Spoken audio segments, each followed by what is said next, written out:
Me or?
All right, now we're good. All right.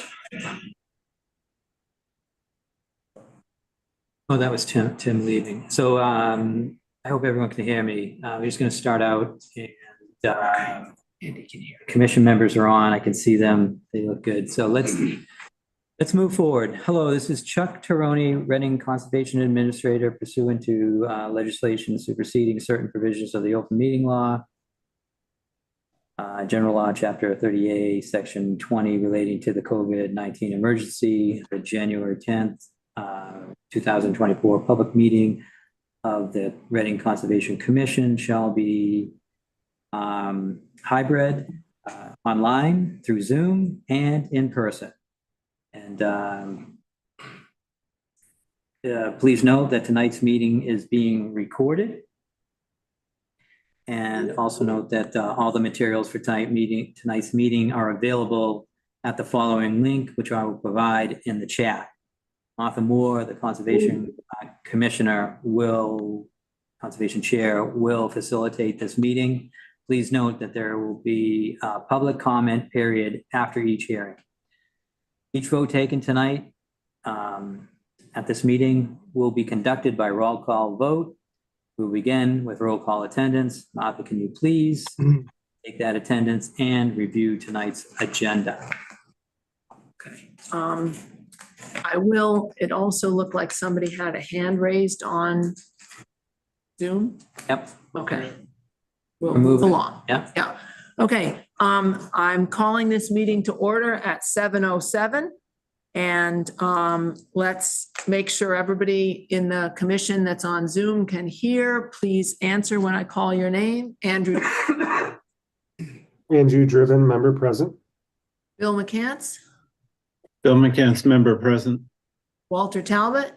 Walter Talbot, member present. Okay, Tony. Tony Rotalakis, member present.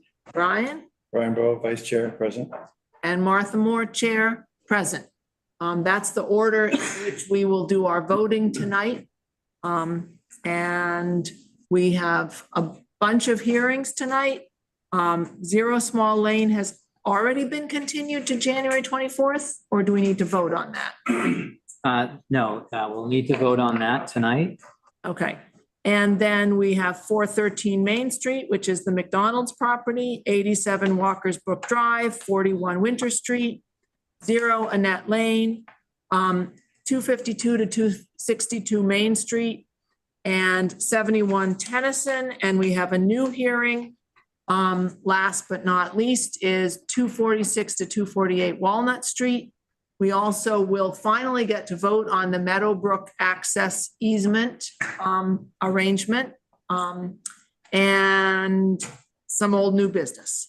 And we have 2 sets of minutes for approval. Last time, we didn't end until almost midnight, so I'm really hoping we will move things along a little more quickly tonight and be able to get out of here by 10:30. That would be really lovely. Sure. And now we have one hand raised. Let's just find out what the question is. Yeah.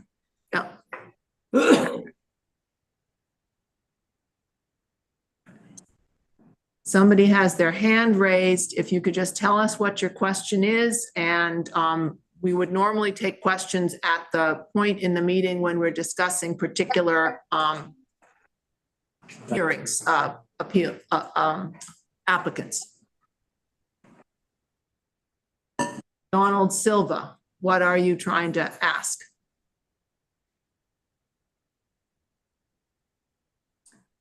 He may have. Donald, are you there?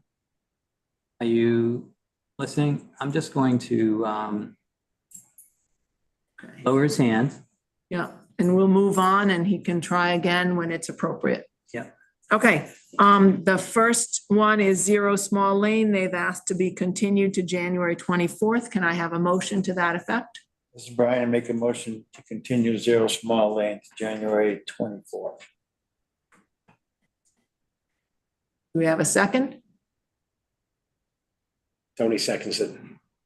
Okay, and let's start voting. Andrew, Andrew Driven in favor. Bill McCants in favor. Walter Talbot in favor. Tony Rotalakis in favor. Brian Bowe in favor. Martha Moore in favor. So that was moved by Brian, seconded by Tony. 6-0-0 is the vote. Okay, moving on to the 413 Main Street McDonald's hearing. Sure. And before you get started, can the consultants for and anyone that's working for the 413 McDonald's raise their hand? You'll raise to the top of my screen. It'll be easy for me to find you. And I'll let you into the meeting.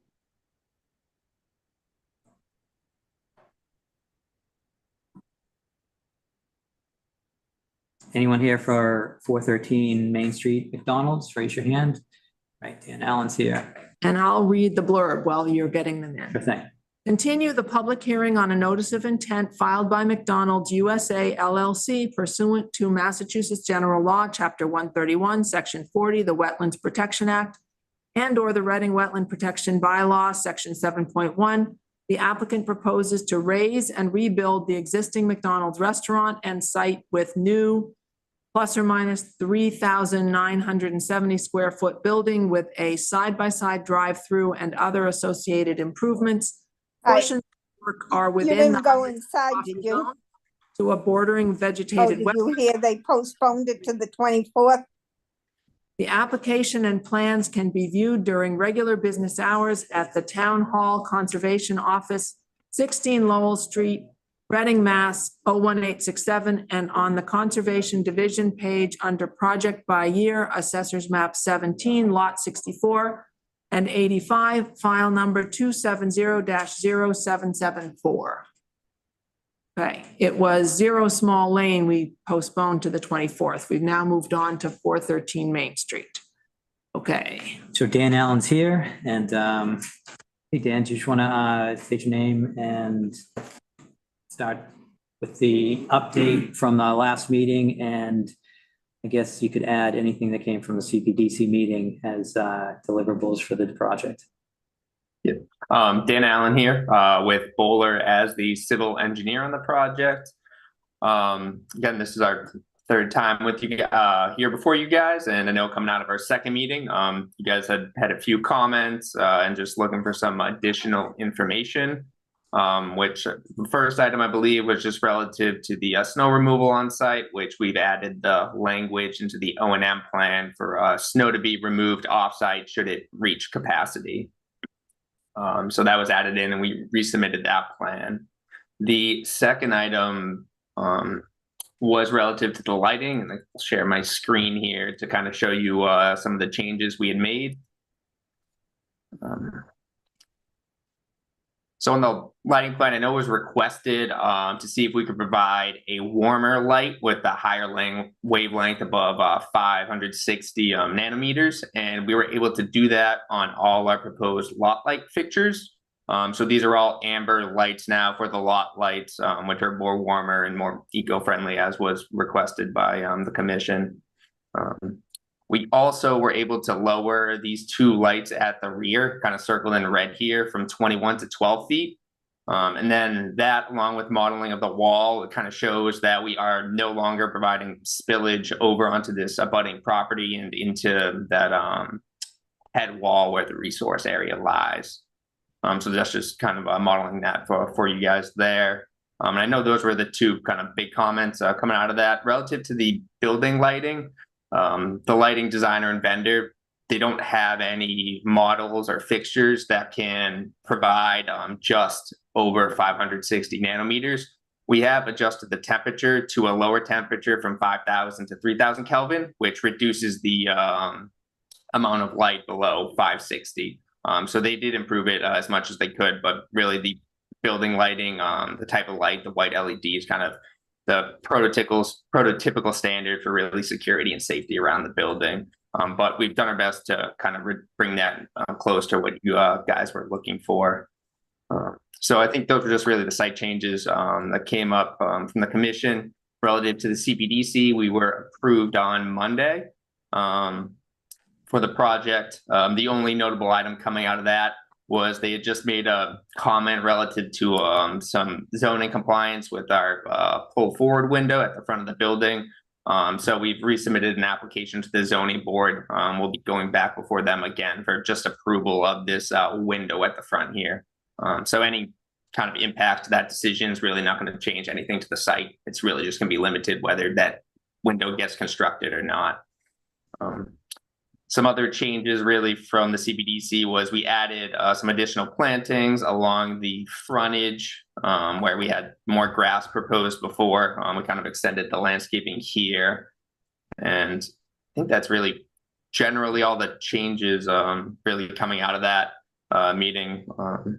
So be happy to open it up to any questions or discussions, but obviously look to address your comments, and we're hoping to we've done enough to hopefully close out this hearing tonight, but happy to open it up for any questions or comments.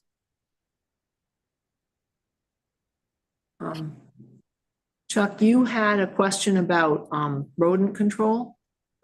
Sure, I did reach out to Dan, and if you want to, so what I asked is that so there's inside is what typically used for pest control, and we've had some unfortunate incidents in surrounding towns where one case a bald eagle was killed after it ate a rat or ate something that got into the rodenticide bait box. So I requested that Dan and Bowler reach out to McDonald's and request that they use a different product.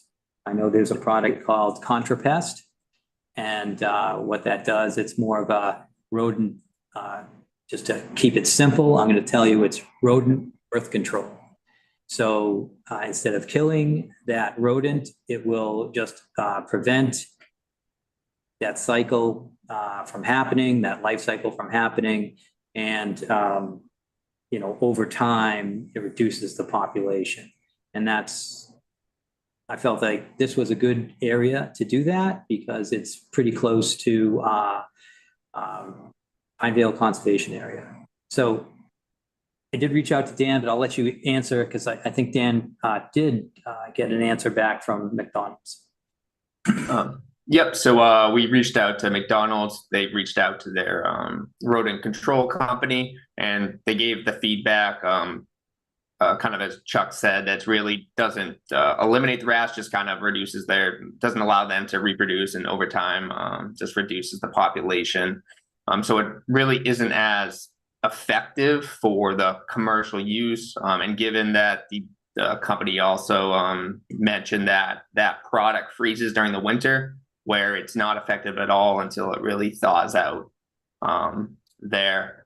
So they wouldn't move forward with the ContraPest product. However, they are still, they asked the company to see if they would be able to provide any other eco-friendly products that may be more effective than that ContraPest, closer to being as effective of what they use now, which they've been happy with. the results of. Yeah, just to just make sure that it doesn't get out there. So the health department is using it in a couple of sites or maybe just one site.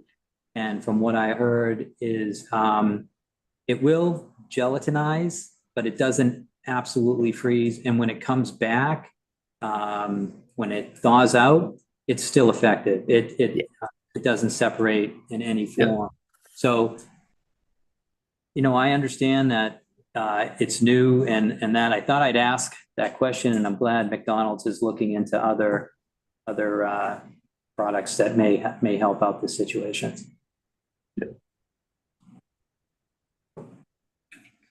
Tony, what do you think of the answer about the lighting? Yeah, thank you for addressing that concern, for reducing the height of some of the poles, for reducing or eliminating the spillage across the fence line. Yeah, I agree that by lowering the temperature, the Kelvin down to 3000, you're going to lower the peak wavelength to a much longer wavelength. The more the spectrum is going to be in the wildlife friendly zone. So thank you for looking into that. Just a side note, as I was trying to confirm some of this information, it looked like one of the lights that you suggested has been discontinued. So you may want to. Is that the Viper product? No, it's the Surf Light, the LCG. LCG-CP. I was noodling around with them, and they indicated that it's being discontinued. Gotcha. Okay. Yeah, we were not aware of that. The lighting designer had to follow up with them to see about that and what might be replaced instead. Should that no longer be available? I figured it'd be something similar along the current specs. Yeah, something in kind with a lower Kelvin temperature. Great, That's, thank you. Good to know that. We'll share that with them. Okay, anybody else on the commission with comments, including Chuck? Sure, I'm just going to read something up real quickly that, so I think the last light design before you lowered the poles, you had numbers beyond the fence on the abutting properties. And it's clear that from this, and I don't know if you brought it out when you were speaking about it, but that everybody Bring it back up. Yeah. knows that now with the new lights, with the lowering some of these numbers, that we have pretty much zeros on the other side of the fence line, which can't complain about that. So I just wanted to note that. Okay, I think Andrew had his hand up. I do. I just have a quick comment. So thanks for coming again. And nothing specific. It's more general. We've been talking about this a long time, but I kind of forgot what's within our jurisdiction and why. So there's a head wall. So right adjacent to our property is that drainage. Yep. So right here. Oops, wrong thing. Sorry. Yeah. So back here. Yeah. Okay. And that's not considered a river, or if on the other side, if those folks are in riverfront zone, or do you know? I believe it's just, no, it's not considered riverfront. I believe it's an intermittent stream. So it really just has the 100-foot wetland buffer from the end of the open channel. So there's no resource area kind of within that or buffer off the culvert underneath us. Okay. Great. Yeah, I know we've had that conversation many months ago. I just needed a little reminder before we closed our discussion. Okay, no further questions. No problem. Andy, and I'll just add a little bit to that. It could be it could be a perennial stream, but once a perennial stream enters a culvert and that culvert's more than 200 feet long, it's just the BVW. So it's just land underwater and bank that casts that 100-foot buffer zone. Okay. And when it comes out the other side, any riverfront would arc downstream. So it wouldn't back up into the lot. But the buffer zone, the 100-foot buffer zone from those two resource areas makes a circle, and that circle goes within the McDonald's lot, even though it's underneath the concrete pavement and in a culvert. Yeah. And that's what we're dealing with. Okay. We're dealing with the 100-foot buffer zone. Okay, Got it. anybody else on the commission with questions? Okay, is there anyone in the general public, either on Zoom? You can use the reaction button and the raise hand function, or anyone in the room who has comments about this McDonald's project. Dan, could you stop sharing screen so I can see a little bit easier? Thank you. I don't see any hands raised. Okay, not hearing any. Is there any reason we shouldn't close this hearing? No, I think at this point with that approval, I think it was approval with a condition that they return to get that variance. But for us, we're okay to close and. All right, can I have a motion to close, please? This is Brian. I'm making motion to close the hearing on 413 Main Street. Walter Talbot seconds. Andrew Gibbon in favor. Bill McCants in favor. Walter Talbot in favor. Tony Rotalakis in favor. Brian Bowen, in favor. Martha Moore in favor. That's moved by Brian, seconded by Walter, and 600 in favor. And we do not have to see McDonald's back here again. Thank you very much. Oh, we didn't issue yet. Right. That was closed. Sorry about that. Okay, one last vote. Can I have a motion to issue the notice of intent? This is Brian. I make a motion to issue on 413 Main Street. Walter Talbot seconds. Now you're gonna stop and. And then we need conditions before we are done. What conditions do you need us to? So we have our boilerplate, anything above and beyond the boilerplate, maybe a condition on those plants within the buffer zone that they, there's a survivability report you get spring of each year. Mhm. Any plants within the first 3 years that die off need to be replaced. And then at the end of the third year, we require, I think it's 82% shrubs survivability. I thought that was it, but you can come up with whatever. Usually it's not 100% on the third year. So 80 to 85 would be where you would figure that. So Okay. if you make a motion that you would like to see 85% survivability for the shrubs in the third year, then we could issue the certificate of compliance. Okay, and the conditions include the changes to the lighting that Tony asked for. They're on the plan and they're Already there? incorporated into the order through the documents that were presented to them. And the operation and maintenance plan about the snow removal, that's also already in there, so we don't need to add those conditions. No, Okay, so, yeah, I think what you said. So this is Brian. Mhm. I'll make a motion to issue approval for 413 Main Street with the condition that it has to be 85% survivability of the shrubs at the 3-year mark. Do we have a second? Walter Talbot will second. and the Andrew report, Gibbon in favor. Oh, and the survivability report each spring. Amended to include that there'll be a survivability report each spring. okay, so Andrew voted in favor. Bill McCants in favor. Walter Talbot in favor. Tony Rotalakis in favor. Brian Bowen, in favor. Martha Moore in favor.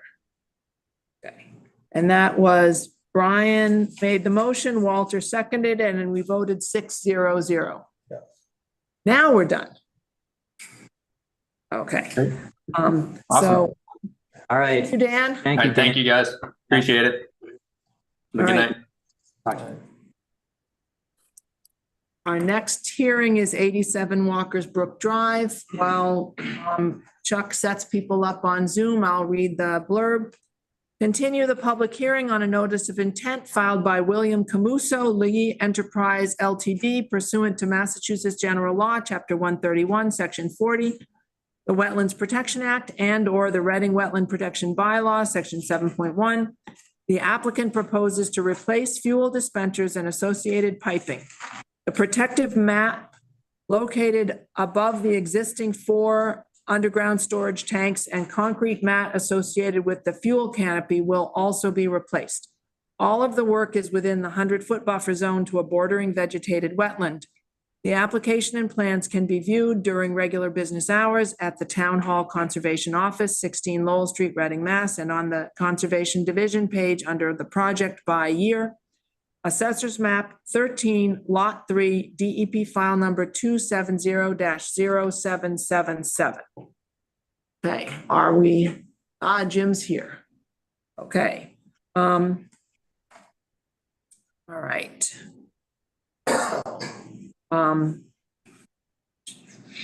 Shall we let Jim make some brief remarks about where we are at this point?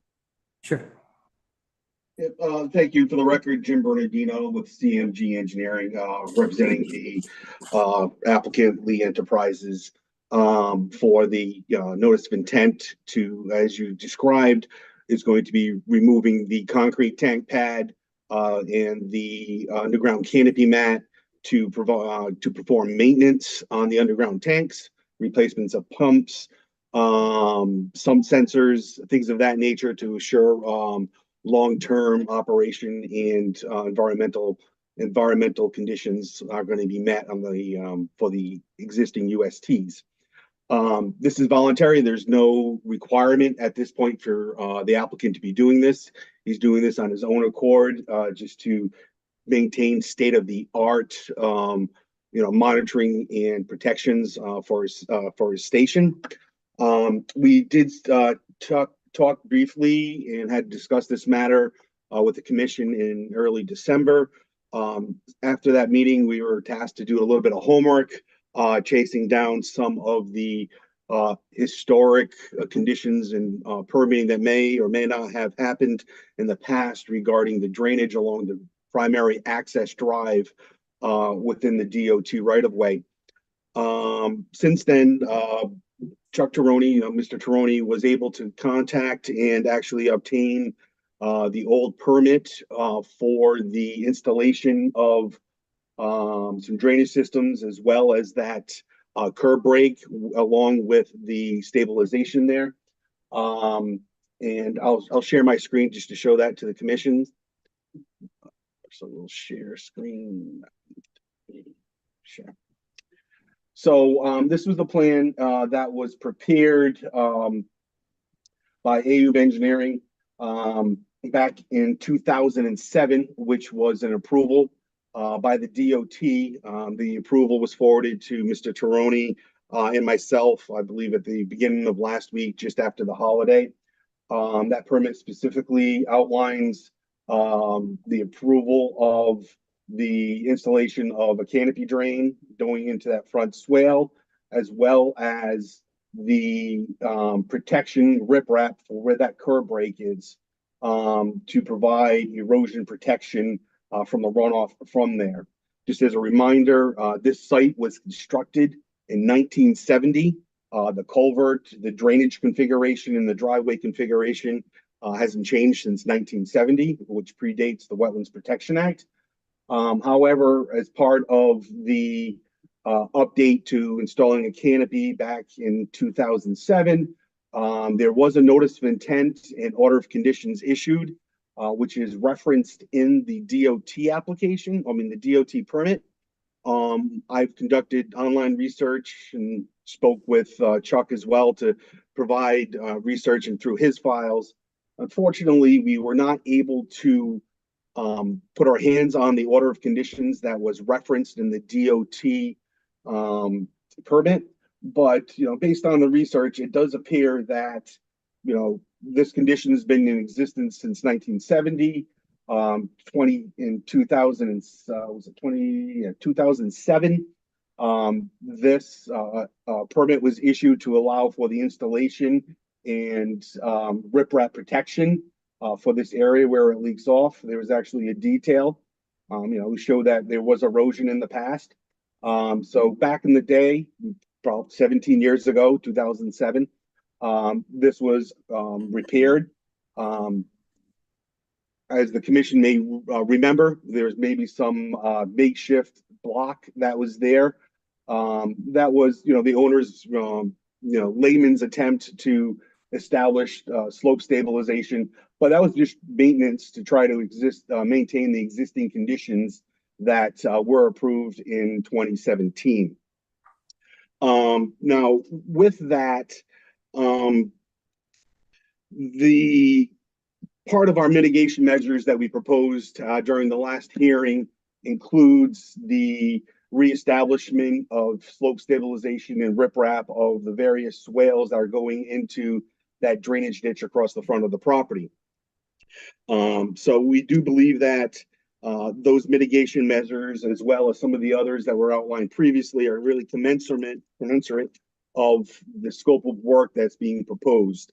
Again, the scope of work is located completely within the limits of previously developed impervious areas, is going to be reestablished to its existing conditions with no other modifications to the site or no proposed intensification of the use. So, we do believe that with the consideration of a redevelopment, which this project is, I really consider it more maintenance than any type of redevelopment or a new development. We do believe that the mitigation measures that we are proposing commensurate of the scope of work being proposed to the greatest extent practicable.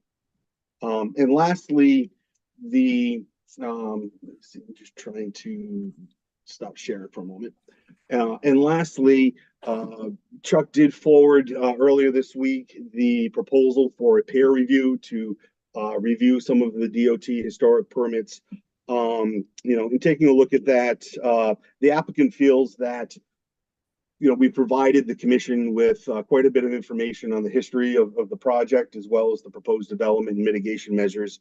So he does believe that we provided enough information for the commission to deliberate and render a decision on the property. So after our dialogue this evening, we're obviously here to answer any potential remaining questions you may have.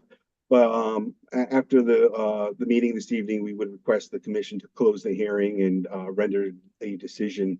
We respect whatever the commission will be rendering. So with that said, I'll turn it over to Chuck and or Madam Chair. I'll give you the reins. Sure. So let me, so I did reach out to MassDOT and DEP, and this applicant at 87 Walkersburg Drive, in fact, did receive a permit for that discharge area. But MassDOT is telling them to fix it. And why is that? Well, it's because he received a permit. This applicant received a permit for stormwater discharge, not for illicit discharge. And in MassDOT's opinion, by that email and that directive to, the bottom line, they need to fix it, or they're in non-compliant with their existing permit. That was my interpretation, but MassDOT did tell them to fix it. In my opinion, it is illicit discharge. I think the commission needs to make that statement, and if we're not allowed to review it and discuss it and get it fixed, I think that not only MassDOT sees some questions out there, that DEP sees some questions out there. And unfortunately, I see this as part of this project. The applicant didn't put a erosion control in front of it, didn't try to prevent any oil from going out there in the course of the several weeks since our last meeting. So what would happen was any rain like we had today, like we'll have in the future, will just flush all the oil, grease, and gas off the site along with any salt, and it'll discharge it into a zone 1 resource area. And so any discharge into that resource area other than storm water is a violation, and it's not allowed. So that's right out of the handbook and right out of the regs. So we do have kind of a problem here. That's my quick rundown on what's going on. That's why we asked for third-party review at the last meeting. And with that third-party review, we would hope that the consultant, the applicant, and the commission could come to an agreement on how to maintain this area, because it cannot just be left alone. So where are we as far as third-party review? We have a quote. I asked for 3 quotes. I was turned down by 2 of them, but one I got from LEC was for $2,500 to review the project and review the illicit discharge as well. And then come to one meeting, do a site visit, and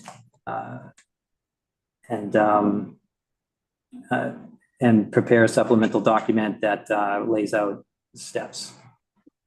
Okay, and is 1 quote enough? Are we allowed to accept 1 quote if it's under, isn't it under $10,000 is our It limit? is, but in fact, I did try to get 3 quotes. Right. So 2 were denied, 1, we received 1. So this is the quote that we have. Bill has a question. Yeah, thanks. So Chuck, thank you. That's all clear. I understand the regs that apply and so forth. As you know, I've been puzzled. I continue to be confused by the property line situation here. So perhaps you can help me understand that. I realize there's content running off the surface of the Shell property. That makes sense. I get it. That they should be taking measures that can't be going to a wetland. I get it. What I don't understand is how DOT can tell Shell to do something with a structure that's not on Shell property, but is on DOT property. Has that been explained to you by the state? I certainly would feel more comfortable if someone would explain it to me. I'll do my best. As I understand it, the permit that they 87 Walkersburg Drive received from MassDOT laid out in detail all the actions that can happen on their property. And so Chuck, that May- means that Shell Right. was asking for permission from DOT to do something on DOT's property that had to do with drainage. Do I have that right? That's right. They approved. They approved that plan that shows the Great. drain. No, that's very helpful. Thank you. Okay, so I would suggest that what we need to do is get the third-party review, and then we'll figure out where to go from here. Maybe somebody at LEC will have a better idea of how to solve this problem. Well, I'm sure we could come to a resolution with this problem if the applicant allowed third-party review and that dialogue to happen. It sounds like some fear of doing more than that's needed. I'm not sure, Jim, what, in all honesty, if we close this hearing tonight, why wouldn't the commission entertain an enforcement order? That would be at the discretion of the Conservation Commission. Being an expert in working with wetland consultants for my whole career, is not of my engineering opinion that it is an illicit discharge. It is stormwater running off the site. It may be untreated, though it is not an illicit discharge. There's no discharge when there's no stormwater. So in my opinion, we provided written documentation to the commission with our previous correspondence of our position on that. The overall development predates the Wetlands Protection Act. It was constructed 1970. I believe the Wetland Protection Act. We got all that. Correct. So, I made the position and argument that we predate all of the requirements.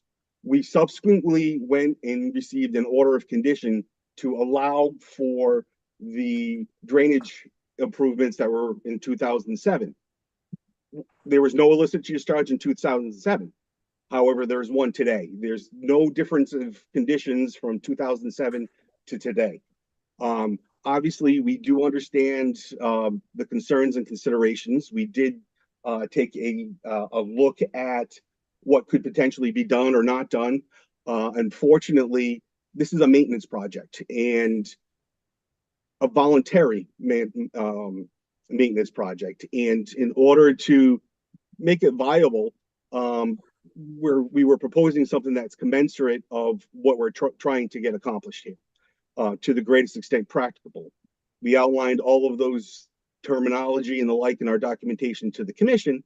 So, based on our expertise that we have, and I don't see where the illicit discharge comes into effect. So this is, well, I don't want to call it a rabbit hole, but it's a rabbit hole that is not going to justify what is trying to be accomplished here. So if an enforcement order is determined to be the appropriate course of action, the applicant will deal with it at that point. But I do not think that just the statement that I believe it's an illicit discharge is an appropriate argument. We have engineering science, the regulations and the like. I challenge almost anybody from a land use with higher potential pollutant loads at their exits of their driveway during a heavy storm event to see no sheen coming off the site. I'm sorry, but the way things are, maintained and operated nowadays, we do provide as much treatment as possible. Unfortunately, this predates much of those requirements, and we are proposing mitigation measures that are commensurate of what we're trying to accomplish. So, with that, we're not trying to do a workaround or anything. We're trying to do a honest upgrade that would provide additional environmental protection to the groundwater, leak detection, and things of that nature, voluntarily. And unfortunately, it's doing much more than that than what we're trying to, and what we've proposed. Doing more than that is really not going to be commensurate of the task at hand. Ryan? Wait a minute, can I just, one more thing? So, I understand that. I mean, it's really been hard to get your attention from the start, but get this applicant's attention from the start. And the maintenance that you've suggested based on how it's been taken over the years, the detention area and this area, I question that. And the only other thing that I wanted to say before other commissioners talk is that there's a lot of levels of contamination. And I would say once you can see it, it's absolutely illicit discharge. Stormwater is rainwater. Anything else combined with that rainwater, and we can see this oil slick, is illicit discharge. That's where I stand, but I'm sure that you and me are not going to figure this out. It would probably go to others. MassDOT has asked this applicant to fix it. They believe it's an illicit discharge and it's not in compliance with the current permit. So DEP, same thing. I have not received they're encouraging this to get fixed. So yeah, if you would, I don't know if a commission can request DEP to weigh in until after they go through their process. So they don't usually do that. But if you want to reach out to anyone, I can give you the two names of the people that I was talking to. Before you request closing the hearing. Right, I just want to say we've spent 20 minutes on this and we're just going round and round in circles. It seems like there's two different opinions and there needs to be somebody to solve the problem for us. Martha, in that vein, Chuck, you mentioned something about a zone 1 area, which is located where? Right in that wetland that's between, just right as you enter the property, it's right on the right hand. Right where that discharge Right, goes. Okay. Yeah. So the wetland protection regulations define stormwater as following the Massachusetts stormwater policy. Looking at the Massachusetts Stormwater Handbook, which I just had up, it states, and I'll find the verbiage exactly, but basically stormwater is being discharged into a zone 1 is not permissible. So that's Even just stormwater. it says stormwater discharge to zone 1 is not permissible unless it's in the interest of the public water supply. And if I can add something to that, Brian, in section 10.04, there's a definition of illicit discharge. And it says means a discharge that is not entirely comprised of stormwater. Now, it doesn't say anything about when it's raining, when it's not raining. It says not entirely comprised of. Since we saw the sheen on the water, it's not entirely comprised of stormwater. In my mind, hence it is illicit discharge. all right. So it sounds like we really need to get a third-party review. We have an offer of a bid for a third-party review. What do we need to do to make that happen? Does the applicant need to agree to that? Yep, absolutely. Okay. Well, as I stated before, the applicant feels that there's adequate information for the commission to render a decision. Again, we do respect any decision that you do make, so we would respectfully request that you do close and render a decision, please.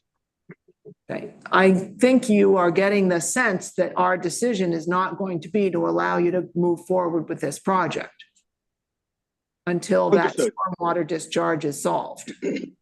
Understood. I would recommend, since we've heard that request twice, let's just close the hearing. And we'll take some of our time, 21 days, to discuss the final over. Okay, Just close it tonight and and figure out what to do next. So with that note, this is Brian. I'll make a motion to close the hearing on 87 Walker Brook Drive.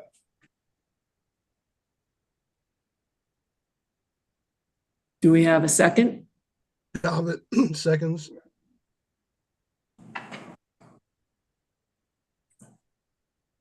That's me, I Andrew? guess.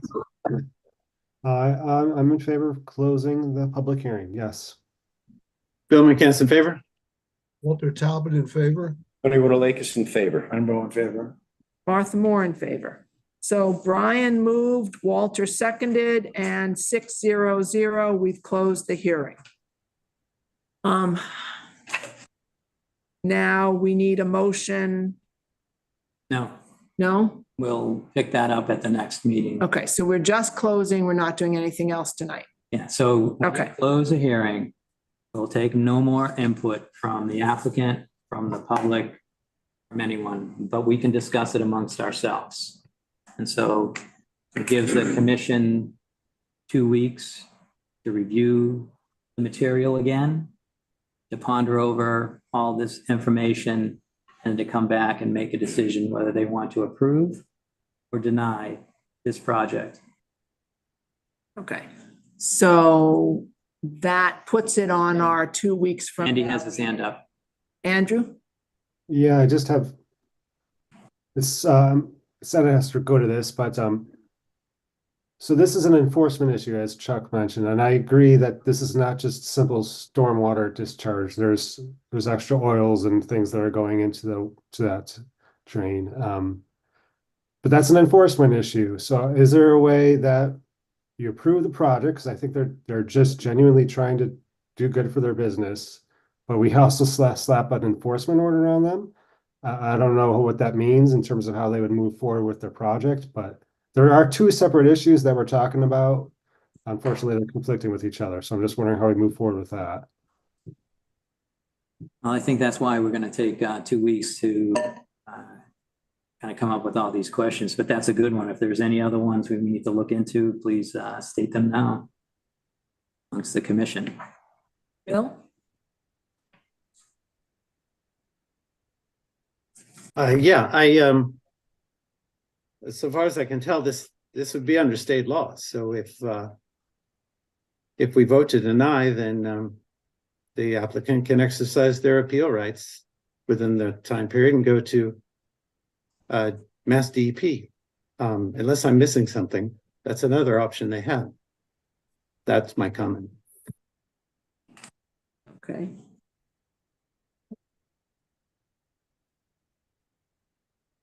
Okay. If we're thinking about it for 2 weeks and coming up with it again on the 24th, does that require a vote to move it to the 24th, or that's just done? That's what we Okay. have to do. We've closed the Okay. hearing. It's finished. All right, so thank you, Jim, for Yeah, coming, Jim. and For we will being patient. see you on the 24th, and we'll see if we have an answer by then. Yes, thank you. Have a good evening. Same. Okay, I'm gonna do the gallery view and, all right. Next one is 41 Winter Street. And we are going to continue the public hearing on a notice of intent filed by John Burns, Winter Street, Reading LLC, pursuant to Massachusetts General Law, Chapter 131, Section 40, the Wetlands Protection Act, and/or the Reading Wetland Protection Bylaw, Section 7.1. The applicant is proposing to demolish the existing single-family home and shed, remove a paved driveway and the existing degraded areas, cut and cap existing utilities and construct a new single-family house, paved driveway, install utilities, lawn, and an enhancement planting area to reestablish the 25-foot buffer zone. The work is within the 100-foot buffer zone and the riverfront area. The application and plans can be viewed during regular business hours at Town Hall, Conservation Office, 16 Lowell Street, Reading, Mass. 01867, and on the Conservation Division page under the project by year, Assessors Map 29, Lot 3, DEP file number 270-0778. Okay. and Jack Sullivan's here. Hey, Jack, Yep. how are you? I'm doing well. I'm doing well. So just introduce yourself for the hearing and for the minutes. Okay, Say that again, Chuck. I just wanted you to just state your name and address for the minutes. Okay, sure. For the record, my name is Jack Sullivan, owner of the Sullivan Engineering Group. My address is 25 Clover Circle in Reading. And from our last meeting, there were a few things the commission wanted to see on the plan. And the first thing was the wetland line. The commission had some concerns on the location of some of the flags, wanted to do a site visit. That site visit was conducted last Friday. And based on that site visit, a flag 13B was added, more up gradient than the line that Norse Environmental had laid out.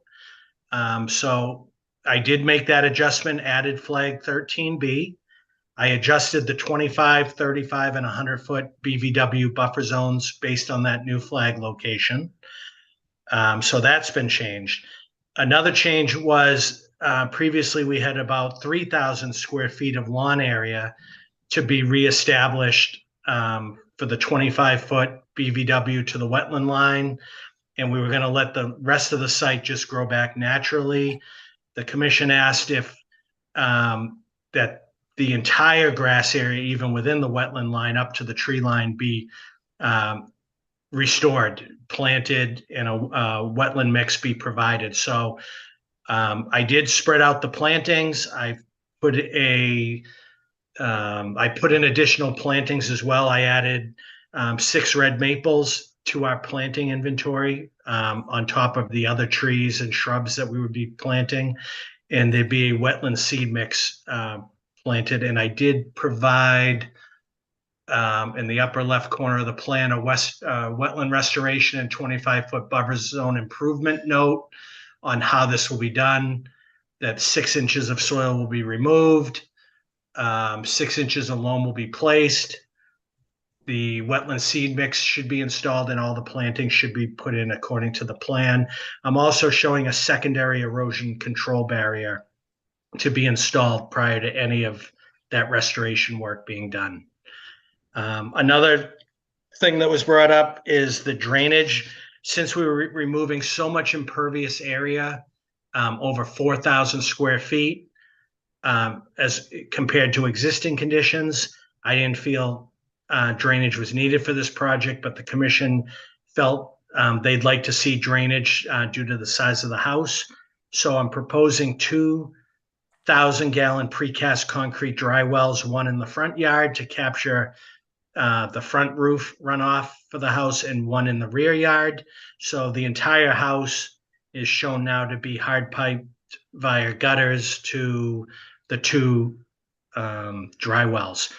Also, there's a trench drain on the driveway, and previously I had that being piped out directly to a drain manhole within the drain easement on the left side of the property. I added a manhole on that line now with a 2-foot sump. So that way any total suspended solids would be collected within that manhole and provide cleaner water moving out into that drain line.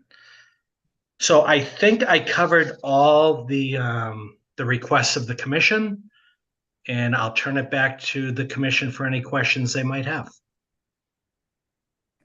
My first question is there anyone on the commission who feels that they did not have adequate time to review these plans before today's meeting? If you haven't had enough time and you feel we really need to continue to the next meeting, please let me know.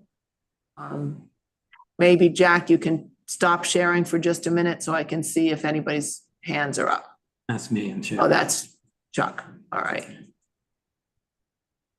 Anybody object to discussing it tonight?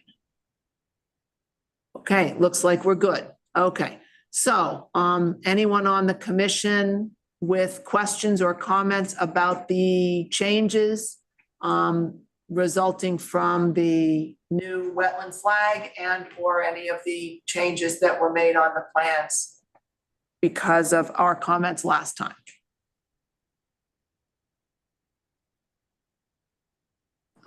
Andrew. How is the new wetland flag located? Was that with other commissioners going to a site visit? Was that my understanding? Yeah, That was Brian and I. Okay. And you're obviously comfortable with where the flag has been located? we were not comfortable with the temperature. We are comfortable with the placement. All right, that's it. Okay, and it looks to me like none of the structures are within the 35-foot line of the new wetland flag delineation. So nothing had to be changed on the plans. Is that correct? That's correct. Okay. All right. Any other questions or comments from the commission about this project?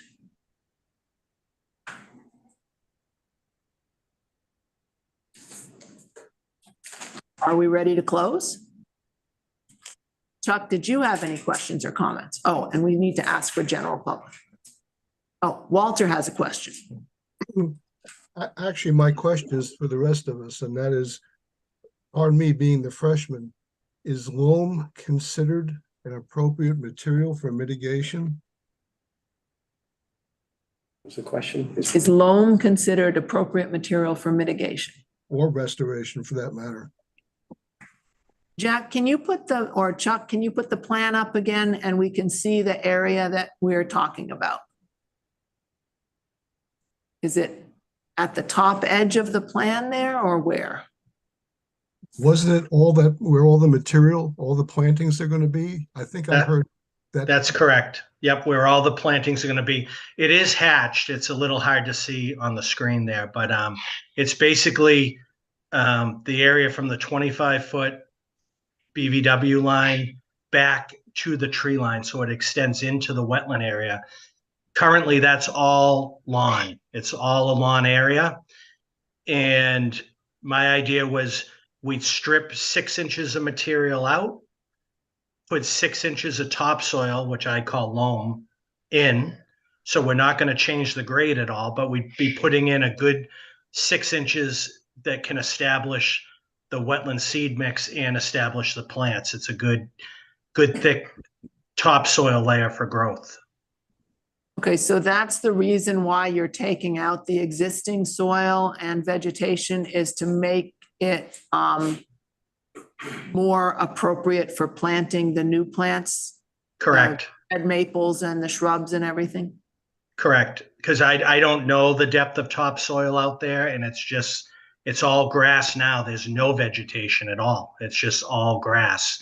So that the grass should be removed anyway. So if we're stripping it, then we come in with good topsoil. I mean, maybe some of the topsoil can be reused, but the idea we'd need at least 6 inches for to establish the growth of the new mix and the shrubs and plants and trees.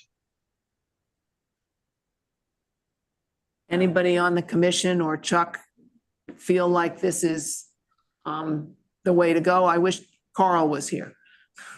No, I don't have an issue with the plants. I'm just wondering if you.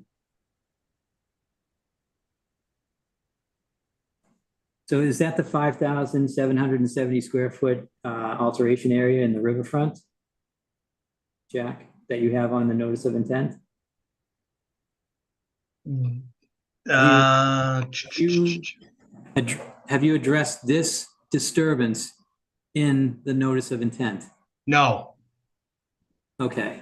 No, because I looked at this as an enhancement. It's already disturbed. It's a lawn area and it's within the wetland. So I looked at it more as restoration.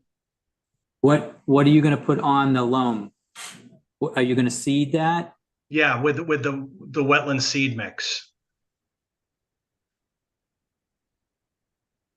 Okay, so, and then the wetland seed mix. So to me, that means it's still a non-touch area. Wetland seed mix is going to have a lot of different species in it and a variety of plants, and it should fill in nicely. But it seems like it's a lot of work. I'm curious why you wouldn't just pop a hole in the ground and just let what's there grow. That was my original idea. I mean, they could just kind of rototill this area and plant and not come in with the 6 inches of topsoil. I don't even know if you would need to rototill. I mean, I'm not particularly well trained in the grasses that are out there, but there did seem to be some wetted areas and some types of sedges that are growing there. Whatever wetland seed mix you're going to put in there, if you're using just the standard New England wetland seed mix, it's going to be a lot of sedge. You may be picking up what's there and not having as much success in planting seeds back. I kind of agree with Chuck that maybe it's just sufficient just to dig a couple of holes for each tree and shrub, dig a hole, put the root ball in, and then let the vegetation kind of take care of itself. I'm fine with that. Yeah. And I always get a little nervous when you're talking about digging up the top 6 inches or foot of a wetland and then putting soil back down. It's not an exact science. There's an art to it. And a lot of times you disturb a surface and it comes back, with topsoil that's loaded with invasive seeds in the seed bank there. You end up. Speaking of that, one of the things we talked about originally was the concern that if we let it go to nature, that the buckthorn and what have you that's in the back would take over. So if you did the idea of plopping in some trees and what have you, isn't that still a concern that the invasives back there would win? I think you're going to get invasives whether you put a seed mix down or not. So taking off 6 inches won't remove the Japanese knotweed, where those tubers and the roots in that, it's like a vigorous root system, goes up to 15 feet in the soil. So the first 6 inches is not going to, So that's a bottom line. You're not worried about making it worse accidentally. So I'm staying in my lane. My concern was we were allowing work in the resource area. And I was like, whoa, Mhm. but I wasn't thinking about, anything else other than, I don't know if we discussed that. If it made a difference that this work happened outside of that resource area, I mean, I guess that would be interesting. I don't like some of the grass there, but typically the commission just says, leave it alone. And let me explain that not only do you have a sustainability report and monitoring for invasives, and you could add some sort of treatment. I wouldn't just carte blanche treatment, but if it comes in, you could approve and harvesting anything out there. But if it became more, come back to the commission and get an approval to use some herbicides. Yeah. The other thing is you're going to plant the trees in there, and as they grow, they're going to start evapotranspiring, and they may actually lower the water table and make it a little bit harder for some of these obligate species to survive. The obligate. The wetland seeds that are in the seed mix. Yeah, the invasives I was concerned about were back along the bank. There were some Phragmites, and up in the front near the shed, there was knotweed. And I'd be concerned that digging up the soil would just give the knotweed a chance to get upper hand. So I think the less disturbance, the better. I agree. Yeah, Andy has his hand up. Okay, Andrew. Yeah, I think there's some questions about what this, because restoration is like that's underneath as a specific definition of what we would be looking for. And I don't want to design it for you guys, which is where we're getting into. So I think we should ask you guys to ask a restoration ecologist to think through. And I agree that the loam doesn't seem like the proper way, but I don't know, maybe it is, but I think we need to get a little more detail in terms of what that is and how it's working. And it is alteration. It's a good alteration, but it still is alteration within the riverfront zone. So that has to be figured out on the NOI side. So I think there are some open questions here. It all is looking good, but I think we should continue, and we got a lot to talk about and get this figured out a little more detail behind the scenes. I know my client was hoping to close. I mean, the idea was I was just going to let it grow back naturally. And the idea was to take some of the plantings and spread them out. We can do that as we show and not remove any of the loam, and you get some plantings in that area and let it come back. I don't want to get too much caught up on this because we're providing almost 8,000 square feet of planted area that's now a lawn. If we just, as Chuck said, put these plants in and let that area come back, I don't want to get into too much of a project out there with this. I see it as a big improvement. We're removing a lawn area that's within a wetland and provide the plantings. So then first, then we're not talking about restoration. I would take that off the table because that means work. But I appreciate the intent here. So, yeah, mitigation. Mitigation, yeah. So Andrew, are you okay with approving the plan tonight without having to go to a wetland? Restoration. Yeah, if it's not restoration, I still feel like there's some big questions here, but I understand the client. I'm not totally comfortable with what I see planned being proposed. But it's detailed stuff. I like all the high level stuff, so I don't know. Is there anything particular that's concerning you?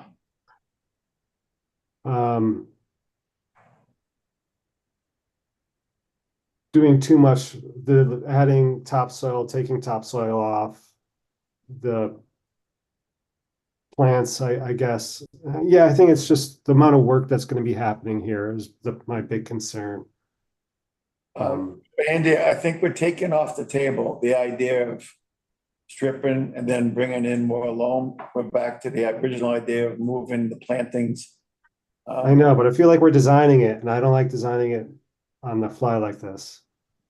I think the only change would be taking that, stripping the 6 inches and putting 6 inches back. I think it would be this plan with the plantings and just remove the language about stripping 6 inches and bringing new loam in. Jack, So the planting plan would be the same. Jack, did you meet the criteria in G for mitigation 2-to-1? So 10585 G, when mitigation is proposed, you have to do that at a ratio of 2-to-1 with this area. I think that would. I would say, I mean, we pull, if you notice, we're pulling out so much impervious and moving further away from the riverfront. We make it just on that without doing any of this work.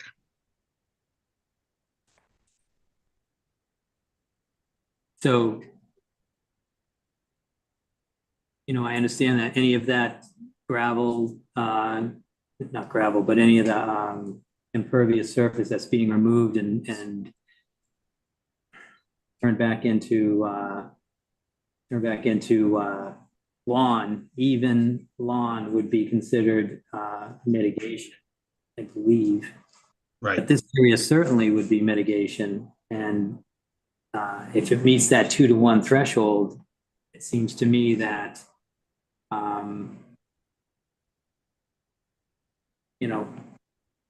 that's then you can call it mitigation.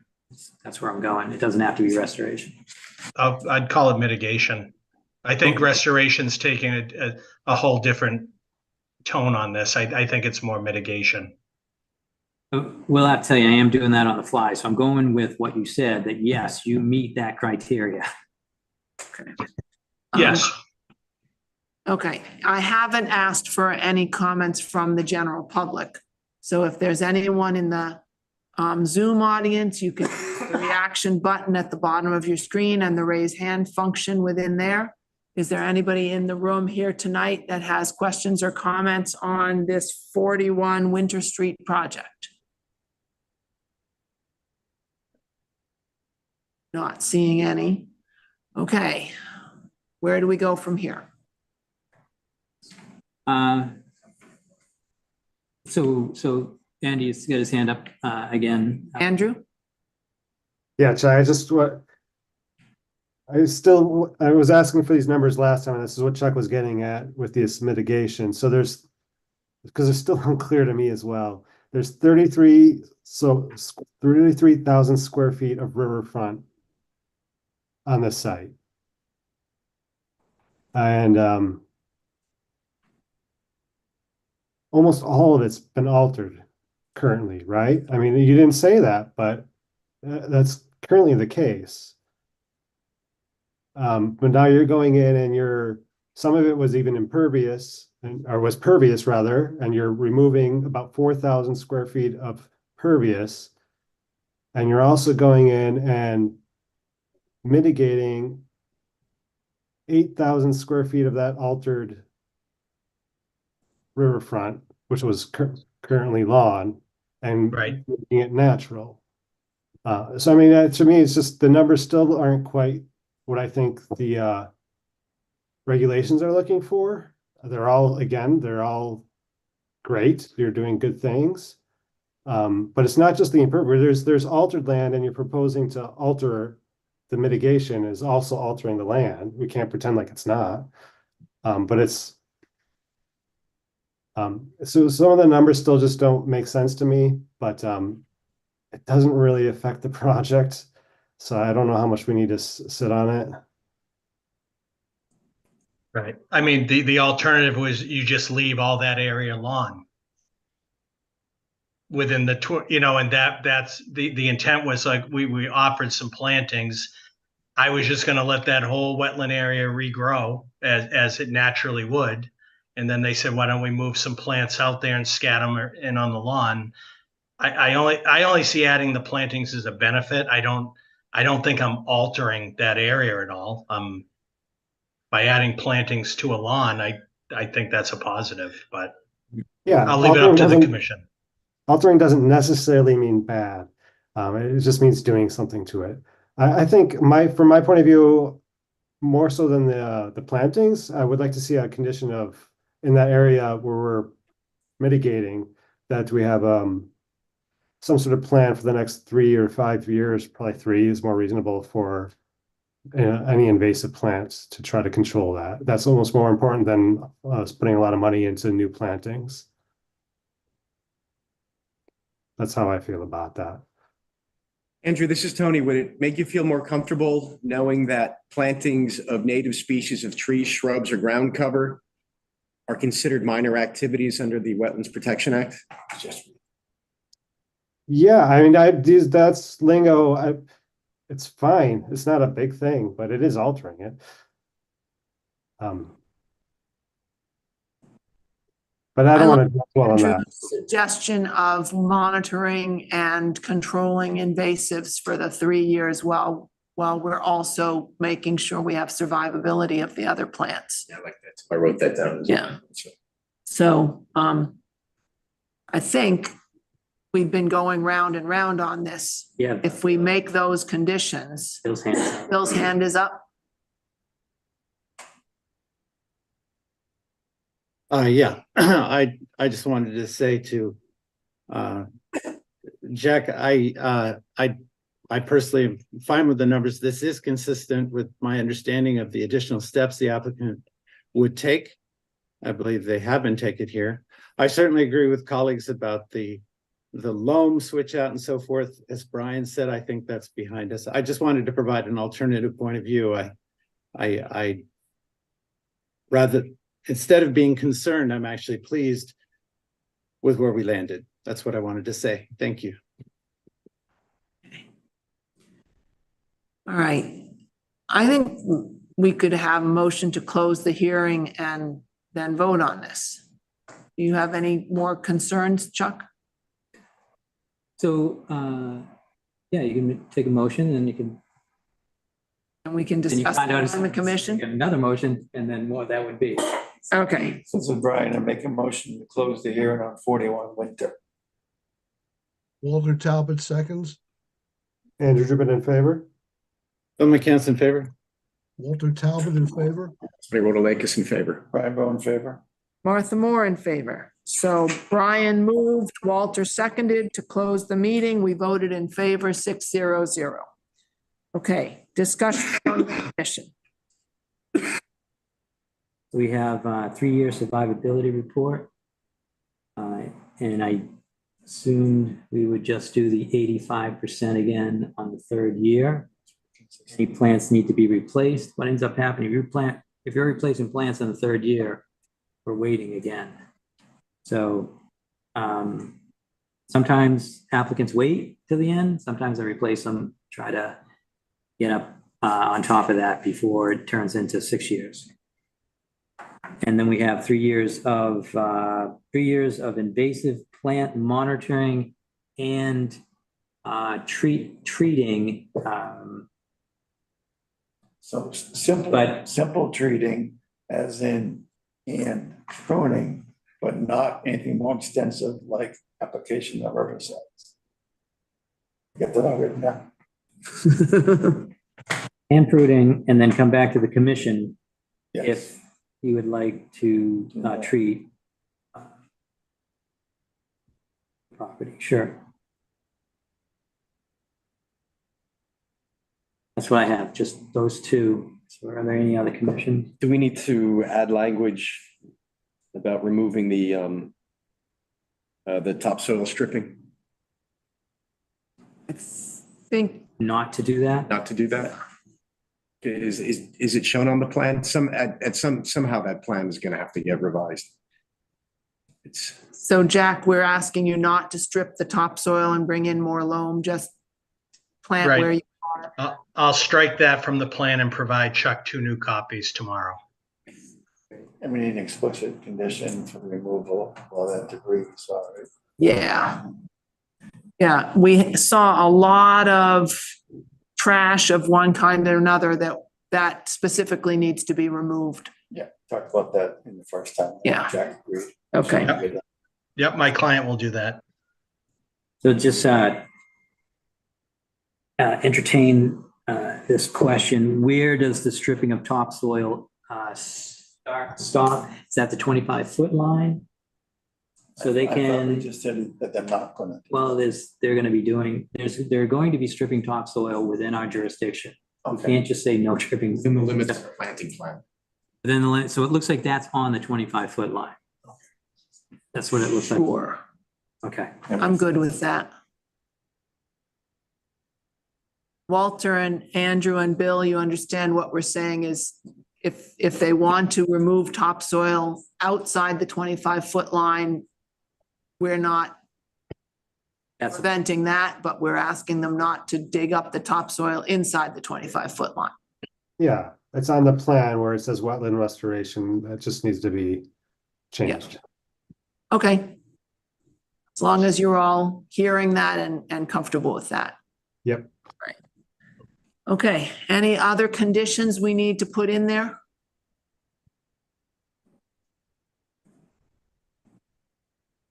there's going to be some boilerplate conditions that are in every permit that will discuss the area where the infiltration is going. When the pits are dug, they have to contact the conservation office to review that. And that's also goes with the engineering department, just so you know. Engineering department's been taking pictures of all these installations for the future, so they would want to know. But we go out there and we review the soils also. So that's another condition. Jack, I'm sure you know that one from Yep. past. That's all I have for this project. Boilerplate plus these 3 additional ones. So now we can vote whether we issue or not. Yeah. This is Brian, I make a motion to issue notice of 10 for 41 Main Street, 41 Winter Street. Do we have a second? Walter Talbot seconds. By the way, I also have a problem with Brian's microphone. My microphone or my voice? Well, either one. Can that one over there be moved closer to you? Yeah, I'm kind of in the middle. I'm in microphone desert. Okay. I second the motion. All right, Andrew Dubin in favor. Bill McKenna's in favor. Walter Talbot in favor. Tony Rotalakis in favor. Brian Bowe in favor. Martha Moore in favor. Know what I'm doing here to the wires. There. So we Okay. closed and issued? We closed and issued with the conditions listed. Okay. And Brian moved, Walter seconded, and 600 was the vote. Yeah. Okay. Did you want to, you talked about breaking. Do you want to do it at this point or? Well, let's keep going. Sure. All right. So, Thank you, everyone. yeah, Jack, thank you. We'll have Thank you. that to you soon. All right. I appreciate you working with me tonight. Thanks. All right, 0 Annette Lane is our next hearing. And some people have their hands raised behind you. Let me read the blurb while Yep. Chuck One thing- lets people in. Martha, I just wanted to, I'm wondering if we should let everyone on the Pine View area kind of understand that, I mean, they might be waiting a long time.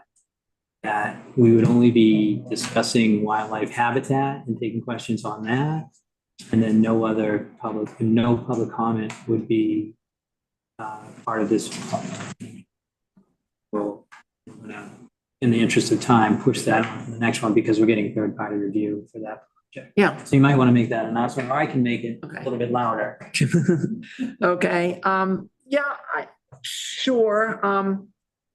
Before we start the 0 Annette Lane hearing, Chuck was pointing out that because we're going out for third-party review on the Main Street and 10 Pinevale project, there isn't going to be an opportunity for public comment tonight. We're just going to be voting on the third-party review. So if people are here waiting for 10 Pinevale, you're welcome to stay and listen, but there's not really going to be a lot going on tonight. If that makes sense. Except when we'll be discussing wildlife habitat evaluation, but still not taking public comment. We can, without closing the meeting, we'll just push that off to the next meeting. And so that's allowed, the chair's purview. So, but we're not going to close tonight on that project. We'll be allowed to speak in the future. Yeah, it's, again, we're just trying to, there's not too much.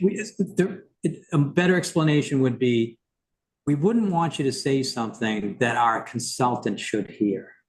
So therefore, by not having any public comment, if we get a consultant that's approved for the next meeting, you'll be able to talk and mention all this information, and then the consultant could hear that and take that into account when they're reviewing the project.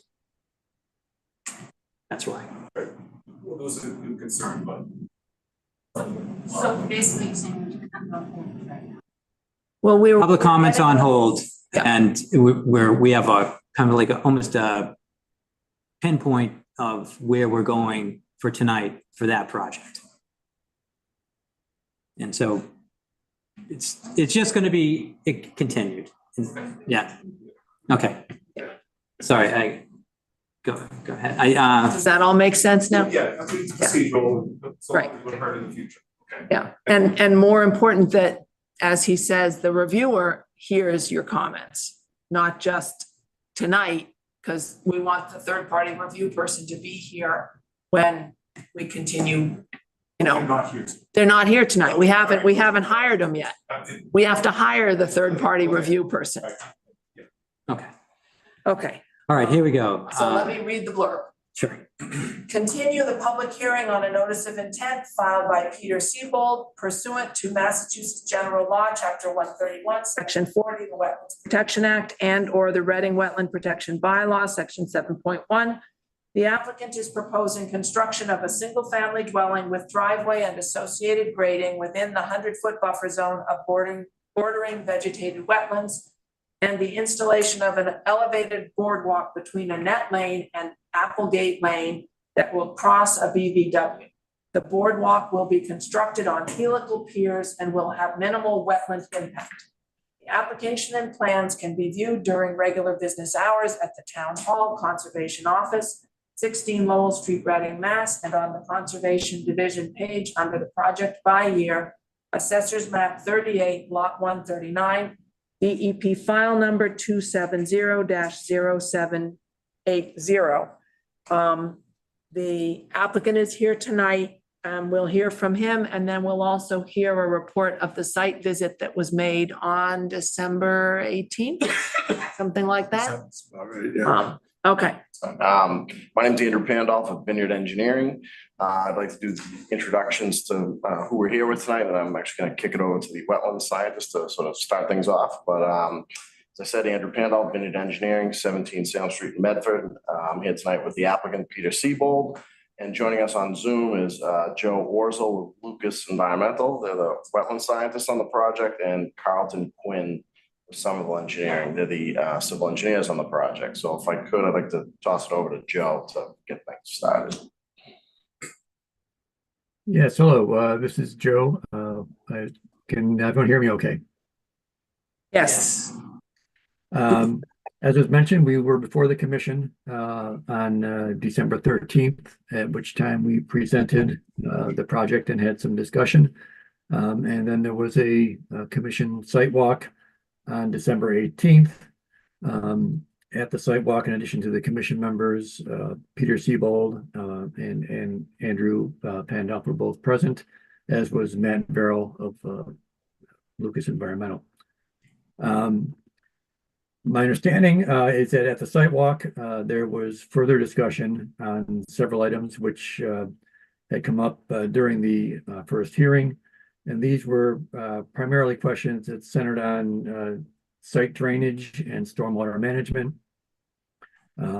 possibly reducing the roadway extension, possibly eliminating the snow storage area, and looking at ways to maybe be able to remove the proposed retaining wall from the 35-foot buffer. And again, my understanding is that as of at the hearing or at the site walk, afterwards, Chuck Tyrone was going to get some feedback or try to get some feedback from some of the relevant departments regarding some of the issues as far as the road extension and give us some direction, be able to give us some direction on those items. So I think that's just a quick review of where we are. We haven't done any plan reviews as of this time because we were hoping to get some direction from the commission members today as far as what they might be looking for any changes or revisions to the plan. And I think unless Andrew or Peter or Carlton have anything to add, I'd just like to turn over to the commission to have some discussion on the site walk. That's fine, yeah. Okay, anybody who went on the site walk want to talk about what we saw? Okay, I will. Okay, Brian? So what we saw between the many raindrops was, just as an aside, tons of leaves at the end of the street. Clearly, neighbors find that a suitable place to dispose of their yard waste. We did do a walk around the whole site, all the way down to the drainage channel on the far side. While there, we did talk about, as Joe mentioned, possibly reducing the size of the extension. In fact, having it essentially go right into the driveway and up to the house, rather than having a street and then a driveway off the extension. Saves impervious and what have you. Part of that conversation was not removing the large tree on the right-hand side of the extension, basically across the street from where the new house will be. If in fact that paved area were smaller, then we're hoping that we could save that tree. There are some concerns about the complication of dealing with the root system. That's right there, but on the spot, it seemed like that was something that was possible. Geez, it was months ago. Oh, and so we talked about the boardwalk as well. There were conversations about adjusting the boardwalk so you would also miss more trees. And actually, it might have been Andy who pointed that out. So perhaps when we get to that part of the program, he can perhaps identify which trees he was pointing to. That's the main points I can think of.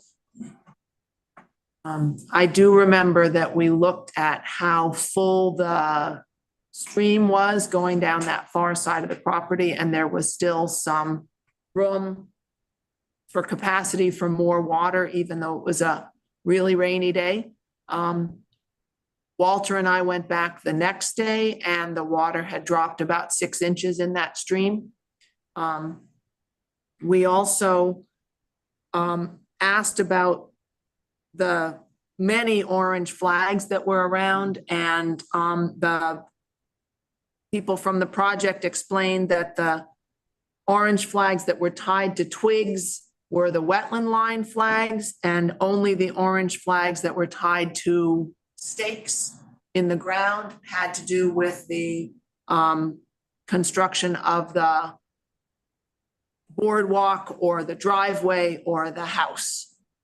So if people are concerned about seeing so many orange flags, you need to look at what they are indicating, because a lot of them are just indicating wetland line rather than construction. So to make a fine point on that, the flags that were seen behind your house were just identifying the wetland. It's not indicative of any work that's going to be done there on your property. Are you talking to him? Okay, yeah, he's referring to your property. Sorry, I didn't hear. If I remember, you're the resident who lives right next to that. So when we were there, we talked about the flags that are on your property. Yeah. So I want to be sure that you took away from this conversation that those flags are only marking the wetland area. They don't indicate any work's going to be done on your property. They were tied up to it. Right? Yeah. So they were just for the wetland line and not for work. The work is not on your property. Okay? All right. Anybody else from the commission with takeaways from our site visit that day?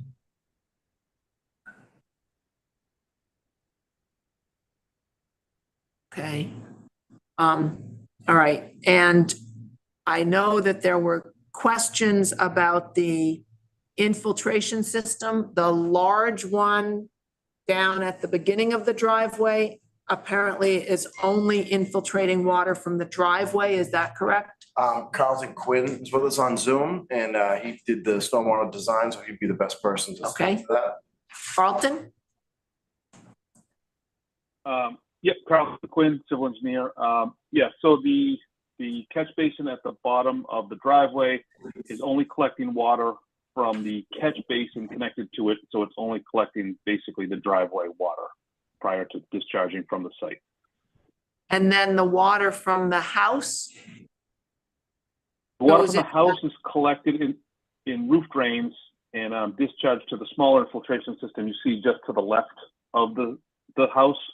And also connected to that infiltration system is there's a stone trench around all the disturbed area of the property, basically the lawn area, the area needed to grade the driveway in to collect any runoff that might not get collected in the stormwater system. So we've kind of surrounded the whole developable area with a stone trench to collect all our stormwater and infiltrate it back into the ground. And that stone trench is illustrated on the plot plan as that very dark line around the outside edge. And how does that compare to your limit of work line and where your erosion control is going to be? That would line up almost exactly with it. There may be some areas where the erosion control fell off a little bit lower than the infiltration system, so I could not catch something that may be a little bit lower than the stone trench. I had to kind of keep it at the same elevation to make it work by gravity into the infiltration system. So it's more or less should be right on that line with maybe some minor areas of change. All right. Anybody else from the commission with questions or comments? And Chuck, did you have questions or comments? Hello. Oh, sorry, Walter.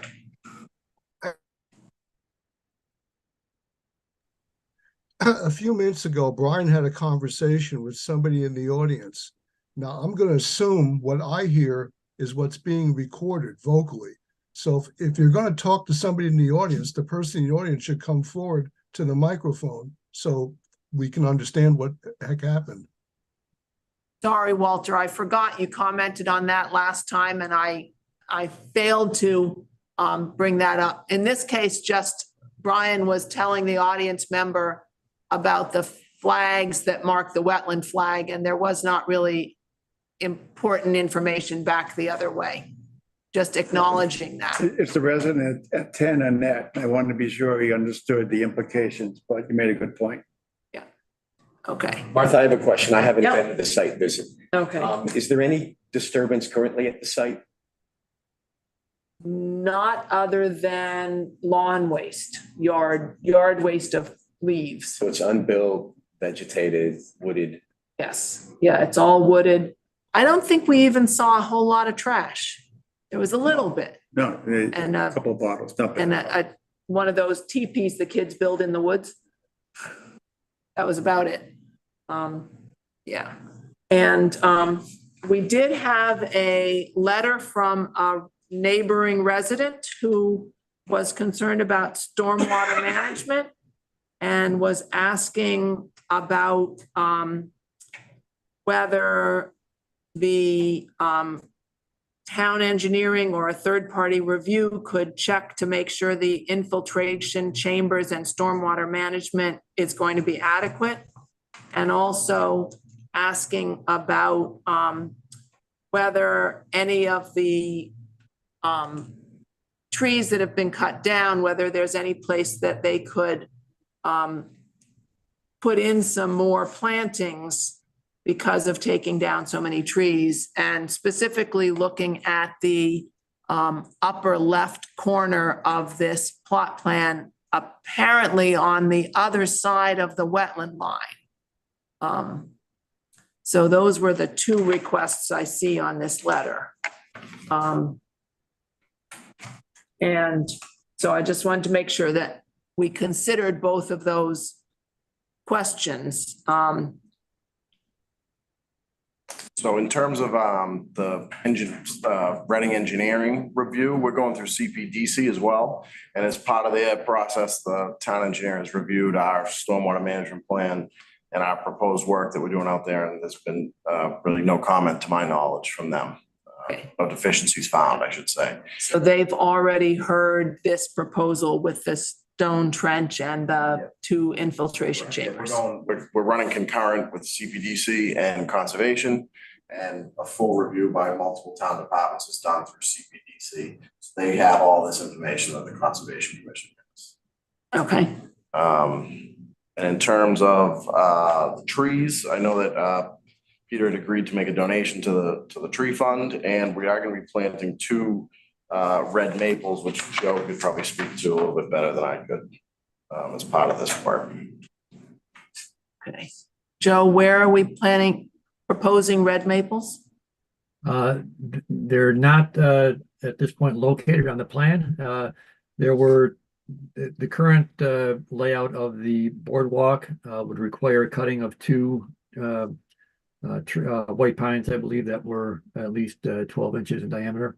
I think they're generally 12 to 14 inches. So we're proposing to plant some red maples in close proximity to those trees. And then any other trees that would need cutting for the boardwalk would be replaced 1-to-1, but I don't believe that there are any other trees that would be any native trees that would be cut for the boardwalk. I think there are some smaller sapling size Norway maples on both ends of the boardwalk near Annette Lane and Applegate Lane that would be probably cut for the boardwalk. But again, those are non-native and they are smaller size brush and small saplings. And so in terms of trees being removed, all the trees you're planning to remove, other than the ones along the boardwalk, are within that black storm trench area, the stone trench. There are no trees being removed further down the hill from there. Is that correct? No trees between the storm trench limit of work and the wetland would be removed. No. The only other trees that would be removed would be the ones within the limit of work, up gradient of the storm trench that would need to be cleared for the site development. And I think that there's 32 trees, I believe, of the 12-inch or larger size that would need to be cut for that work.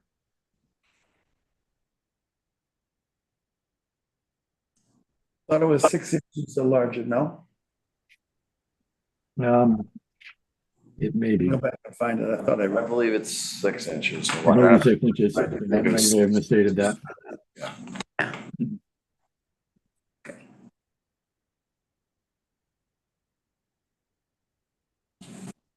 All right. Any comments from the general public that are here tonight? Yes. Can you come up to the podium, please?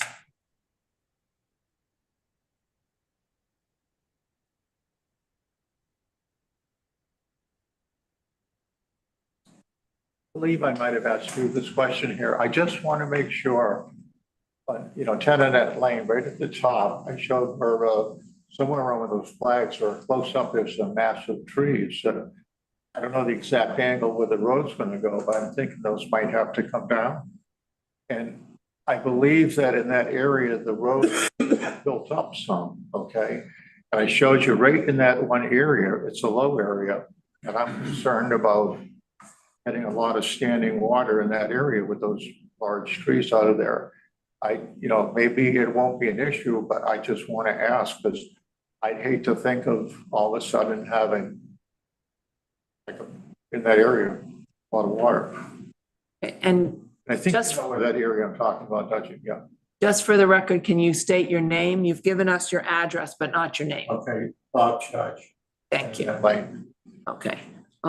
So on the tree matter, the large trees, when I was before talking about our site visit, and I mentioned that we had talked during the site visit about trying to save large tree there in front of your house by reducing the extension, maybe it'll just be a driveway. So that was partly in response to. In other words, is there right in that area working around those trees so you don't have to take them down? At least that one big one. I wouldn't say all the trees in the area, but that one big one that we were all focused on is. There was a couple of big ones, but one in particular. So that one there, you're going to try to work around that tree. We have asked for that. As I said before, there's some complicated issues with the root system, but So my concern is that area that I'm concerned that could become a trough, that it's examined and you feel that I won't get a water problem in that area. Maybe one of the applicants can address that question. That would probably be Carlton. Do you mind pulling the plan up and just pointing to the area he's speaking to? Chuck, please. I think we're talking about where the entrance comes in here. You're gonna raise this area up. So the trough might be formed in this area and then spill.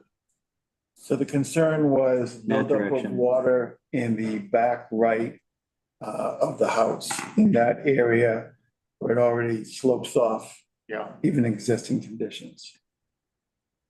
So you're talking about the area just to the right of the infiltration system? Am I on the right? Did I not, Brian? No? Chuck, there's another plan that shows the road extension and some grading. That might be better one to look Sure, at. okay. Let me grab that one. Get rid of this. That one might be C101.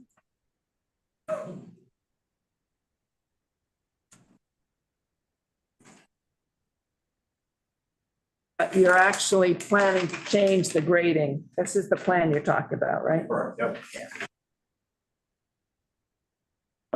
What we could do is we could put an area drain or a small catch basin on the property line in that corner. Make sure that, at the bottom of the driveway slope to make sure that any pooling water is caught in our infiltration system. To address that, if he thinks raising our driveway may provide standing water in that area, that would be a fairly small add to the project, is to put an area drain in that location to collect any standing water. Yeah, because when you come off of that, my land does kind of really go down, much lower than the road. And like I said, my concern also was, I talked about the trees coming down. I imagine there's a number of trees in that area too. So yeah, that's my concern. And biggest concern is that way to my house too, so. Okay, I just wanted to express that. Thank you. Okay, thank you.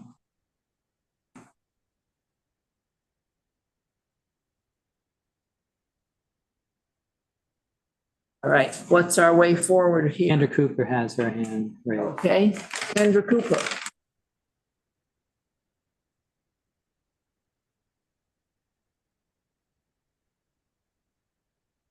It's 2 hours. 2 more after Kendra. Okay, so we have 2 more in the Zoom audience? Okay, Kendra Cooper, did you have a question? Hold on a second. I just a different view for a second.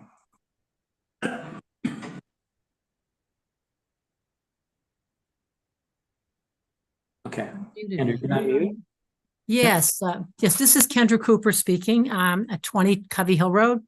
I wrote a letter to the committee on December 17th and actually participated in part of that stormy day in which you did the site walk. My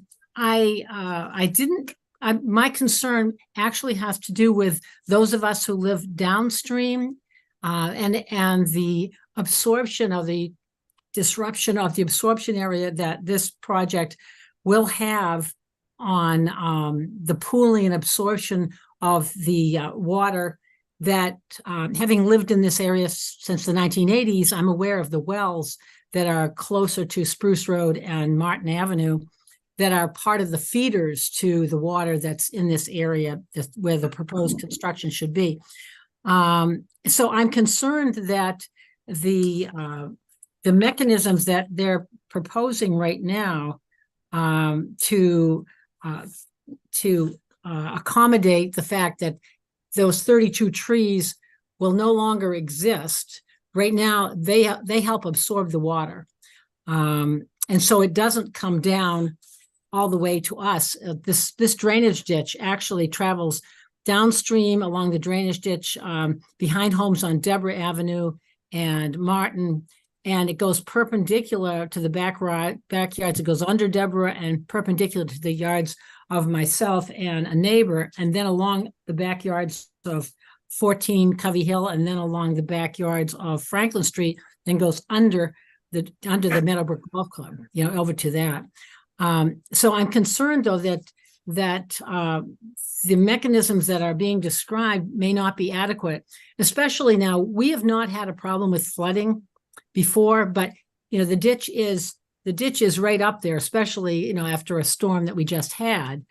It can accommodate that, but if you no longer have an area with the tree roots, and I can understand that with this project, there seems to be accommodations for the area of the house, the proposed house, the roof coming down, but that doesn't take into consideration the absorption as well of that currently exists. This whole area is an aquifer district, and we don't want to have a project up there that will affect us. And none of us downstream really have received notices, only a few people on one side of Deborah as far as these hearings. So we're trying to keep on top of it, and we want to make sure that there's no adverse effect on those of us downstream.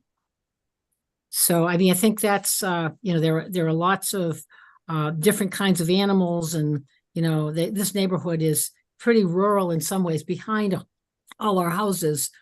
And, we are concerned that this might happen. I'm a town meeting member from Precinct 8, and as there are some other town meeting members too. And I believe there was a letter that was sent recently by Joe McDonough on 47 Deborah Drive, which, reiterates some of my concerns, but, wondering if the infiltration chambers and storm management flow is going to be adequate. And that's what I wonder too. So I want to be sure that it's not going to have an adverse effect on us downstream. And I'm assuming you got the email from December 17th.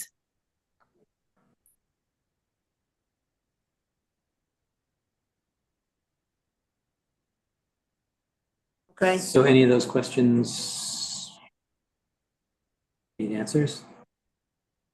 I don't know that they. I just heard a lot of concerns, but no direct questions. Okay. All right. Thank you for letting us know about your concerns. I want to see what the other people with their hands up are asking. I didn't see who put their hand up first, so it's up to you. Who you'd like to call on next? I don't know which hands they are, so Rachel Doolan? Okay, let's go for Rachel. Sure.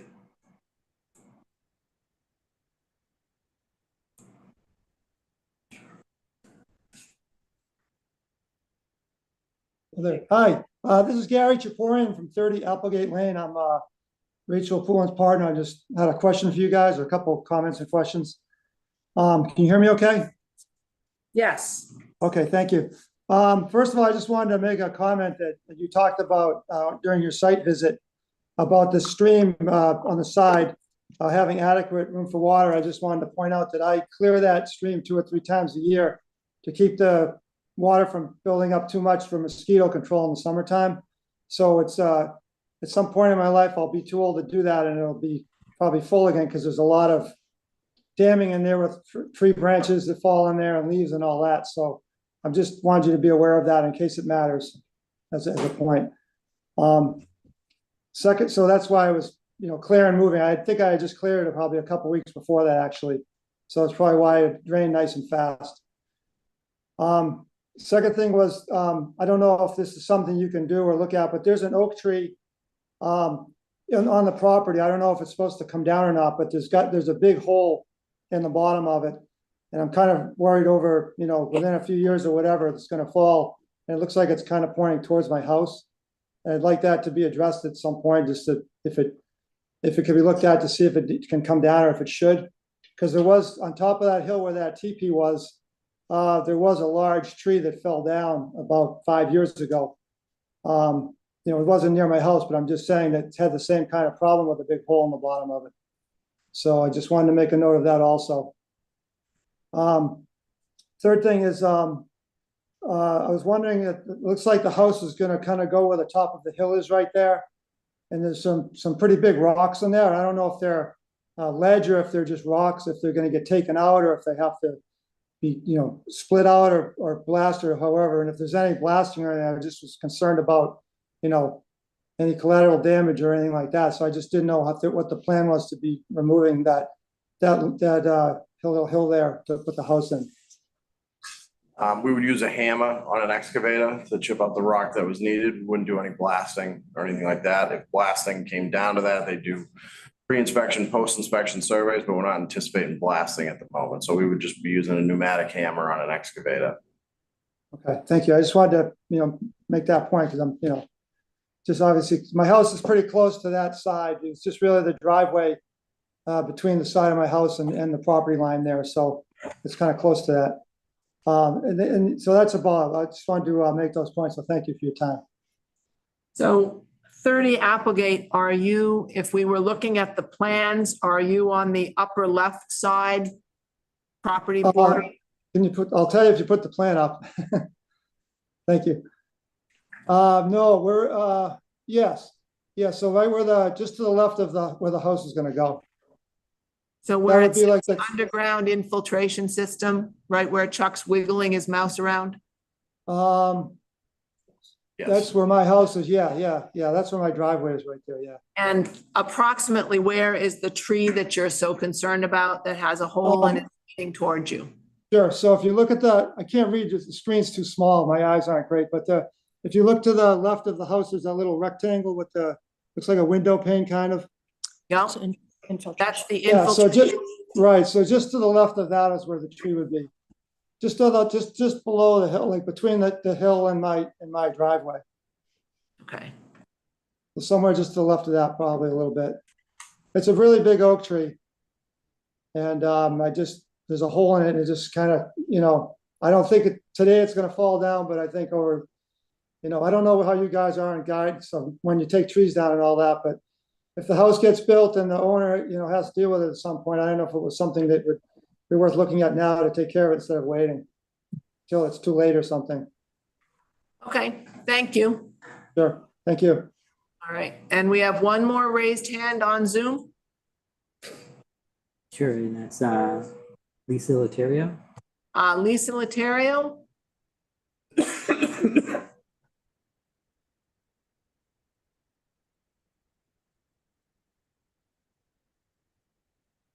If you can keep your remarks brief and try and talk about things that have not already been discussed, that would be great. Absolutely. Can you hear me okay? Yes. Perfect. Thank you. So yes, I just wanted to speak to the boardwalk. I noticed on page 3 of the environmental impact report, it states an elevated boardwalk requested by the town of Reading is proposed. From what I recall, and I watched the original meeting, CPDC meeting last April, the applicant proposed the boardwalk. The town planner mentioned we'll run it by conservation, and then several neighbors at that meeting actually spoke against a boardwalk for issues of upkeep, as well as redundancy. So there's already a boardwalk, or not a boardwalk, but a path that is integrated nicely within the landscape by Colburn and by Deborah, the end of Deborah. And also, I should say, I'm at 22 Deborah Drive, so sort of in the middle of all this. And that is something that people use all the time. Strollers can fit through, bicycles. I'm concerned about the boardwalk and the removal of trees because there's already a pathway farther up. I'm also concerned about the boardwalk with respect to wildlife, animals. It may disturb nests or animals underground. And it's also, as noted in the report, it's been a cut through, but not so much anymore because that side now goes to Wood End. And with the Wood End School, you don't have children crossing through, Applegate to Martin because, it's sort of, that's a different neighborhood now. So again, I'm just concerned about the boardwalk as being something that's just sort of added on, that perhaps the neighbors and several neighbors who couldn't be here just wanted me to pass on. That's not something that they were interested in. So again, I just don't think it serves the entire town well and the neighborhood well when there's something already in place about 4 or 5 houses away. So I just ask if you could look into that, or really think about maybe that being removed, or maybe something that's integrated a bit more without having to put those, helical piles in the ground, and just maybe something that's a few rocks on the edge, or something that's integrated within the landscape. So in our preliminary discussions with CPDC and like this, the design review stage, they said that oftentimes it's good to add a public benefit to some of these subdivision plans. And one of the things that was floated out there was a boardwalk. Truth be told, we'd rather not build the boardwalk. And I think CPDC kind of kicked it to us and to conservation to see if that's something that's feasible or doable. We're open to, public comment or anything. If people don't want it, we certainly won't build it. But that was how that boardwalk idea sort of came about.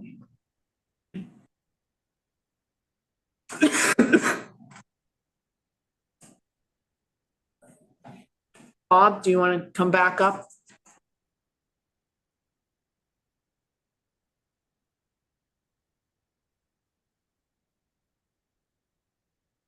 My opinion, and maybe some other people would feel differently about it, but where they have that boardwalk area, it's just a very short area where there's a problem with the water. It's not a long area. I don't know, how long is the boardwalk going to be? 142 feet long by 142 feet long, 92.4 feet of that wetland, and it's 4 feet wide. This is, they just said that not everybody was interested. And I think when you look at that area, you go on the right, we've lived there for 30 some odd years. It's on the right where there's some water and all that, but it's very easy to get by. People did it when I was younger, they got through very easy. I think there used to be some, I don't know, gates or something like that down there, but it's my opinion that a long boardwalk like that isn't really necessary. I'm just telling you my opinion. I don't know if a lot of other people wanted it. I know meetings, I didn't really think that I heard a lot of push for it.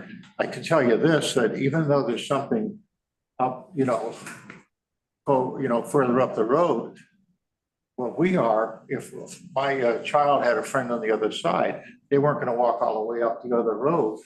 But she also didn't need a 90-foot boardwalk to get through there. It's a path. It's a natural path. And right towards, on the other side, getting close to Applegate, it gets more water. I think the easement goes through there. If they did something, they could do, I don't know, 5 feet. That's all. There's not much area there.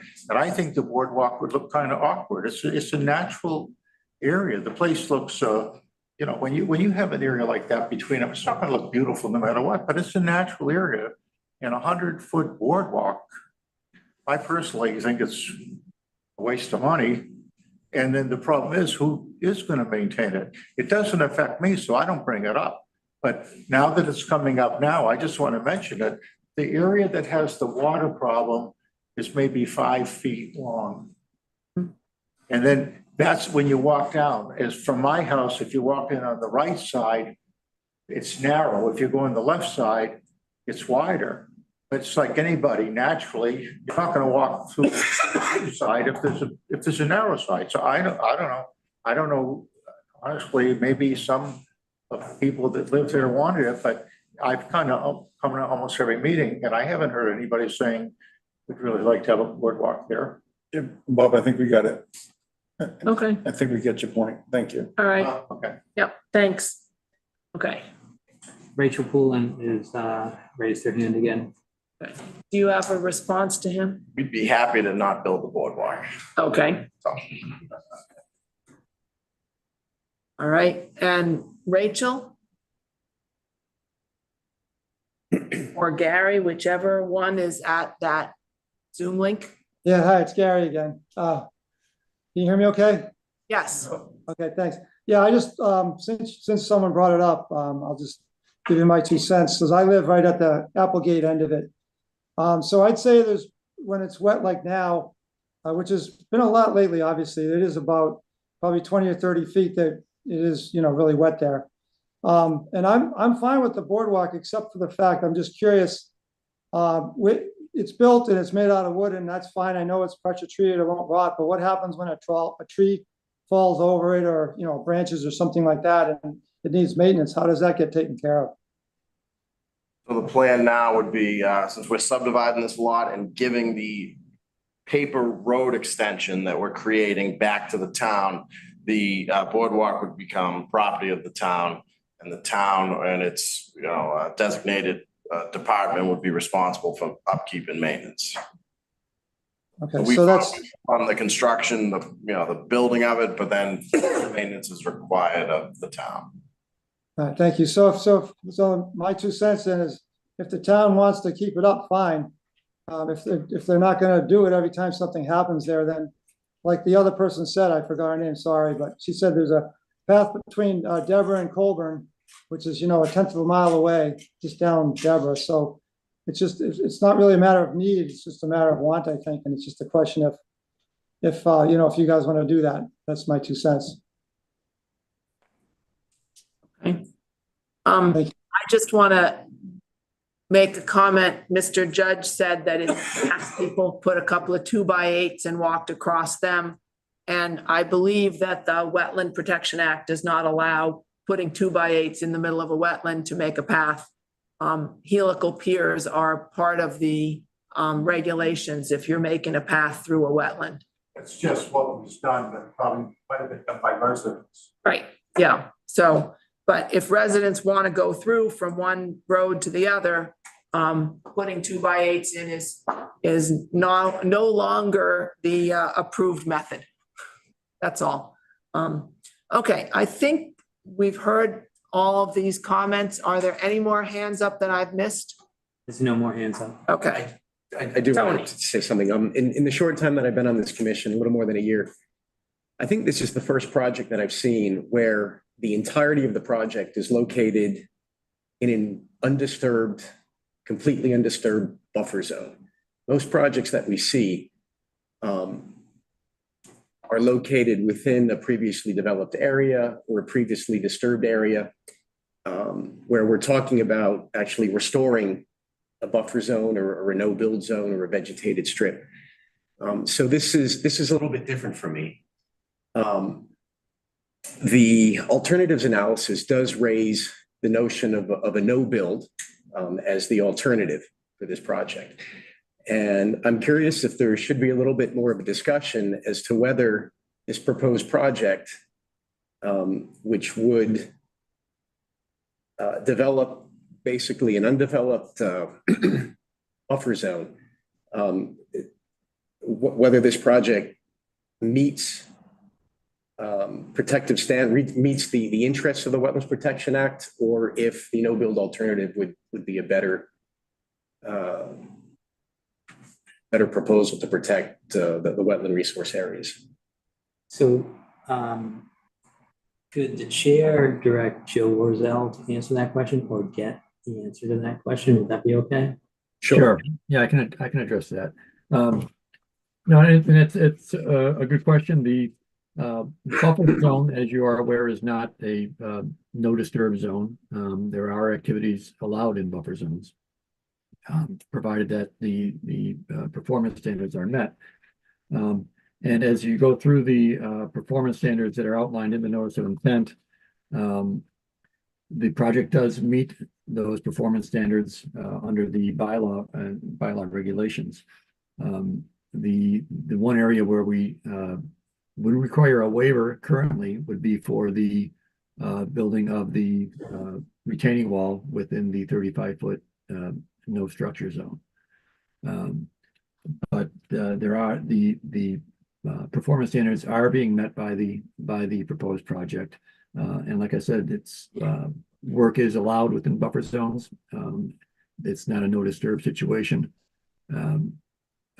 provided that you do meet the performance standards. Was there some discussion about whether the retaining wall could be moved any further away from the 25-foot line and closer to the 35-foot line? If we're changing the end of the road, do we still need that much retaining wall? So we still need the retaining wall. The issue that we're having is the way it's configured now with the road being extended 30 feet. It's difficult to make that turn in from Annette Lane for a fire truck, for an emergency vehicle. If the roadway, and Carlton can speak to this a little bit more too, but if the roadway gets shortened, it would still be difficult. We can look at it and see if it would work, but moving it 10 feet back might not allow access to a fire truck. And since our driveway is so long, we need to have a 19-foot wide minimum driveway to allow a fire truck to get in there. So that the turn coming off in that lane is giving us a little bit of an issue, and we still need that retaining wall regardless. We might be able to move it, but Carlton might be able to speak to it a little better than I do. Which area are you talking about? This area here? So the left side of the driveway, on the property. Yep. Yep. Right. All right. So you're just this retaining wall in this area. Is there some concern about the fire department and this area here making the turn up the driveway? And then my follow-up question is, what the fire department has, what allows the fire department to have that ability to require these things on a plan when it's being reviewed by the Conservation Commission or the CPDC? So because of the length of the driveway, I'll answer that second part first, but because of the length of the driveway, the house would either have to be sprinklered or allow access to a fire truck. So it has to be 19 feet wide and it has to hold 65,000 pounds. The driveway does. I believe that's in Reading subdivision regs, is my understanding. That's really given that authority. So that's why we put up with this configuration of the driveway. In terms of the roadway extension, we I don't know, they didn't really necessarily need that for turning, I don't believe. But I think, we just proposed 30 feet. Kept it out of the buffer zones and gave us access to a driveway and things like that.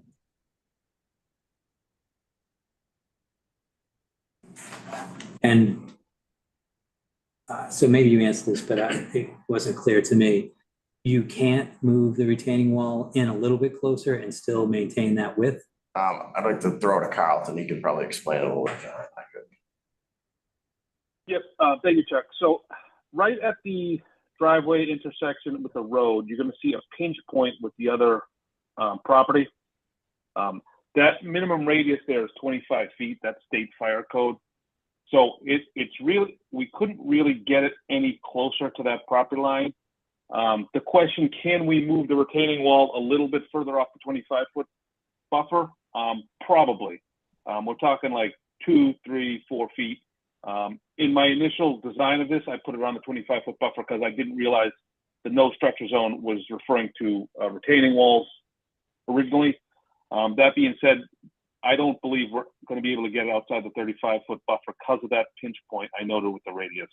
But we probably could get it 3 or 4 more feet off the 25-foot buffer. Does that answer your question? It did, but I had another question. Since we're on the subject, the commission also asked for this area here to be removed. This extension to Annette Lane get removed, but it sounds like this can't happen because of what you just. Do you see any issues if? I mean, because you're going closer to the buffer zone, and there was a discussion about not doing that. A tree would be saved. So from the developer's perspective, we don't want to fully build that out. That was one of the conditions of the preliminary subdivision findings, I believe. We don't need that for the fire truck. We would prefer not to build it, but I believe that was one of the conditions in which they gave us the preliminary. Maybe Andrew might be able to speak to that exact condition. Yeah, so we're kind of stuck in between. CPDC doesn't want to make any decisions until they hear from input from conservation. So I think this falls under that category. You know, if conservation would prefer to see the road a little bit shorter, I think CPDC would go along with that because we can still get our fire truck in there. And it's less disturbance and less concerns for the wetland resource areas. So they you know, CPDC hasn't given us clearance on that, but they kind of want feedback in order to make that decision. But Well, unlike that being in that ball being in our court, that's sounds great. As far as I guess any other questions from commissioners? Because I had a few of my own I wanted to ask. The infiltration chambers, I was wondering if you were able to, in this location, get 2 feet of separation between seasonal high groundwater, and the other question was, what design storm did you use for your calculations? Yeah, the test pit is right there. If you want to zoom in, we found estimated seasonal high at about 93.3, and the bottom of our infiltration system's at 95.3. The storm design we used was the NOAA extreme precipitation. I think it was the 100-year storm was like 8.92 inches.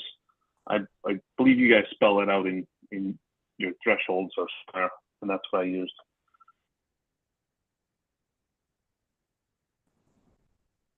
Did you say, I'm sorry, you mentioned the design storm, what was that? And are you capturing? I believe it was the NOAA extreme precipitation is the name of it. And I know the 100-year storm was 8.92 inches.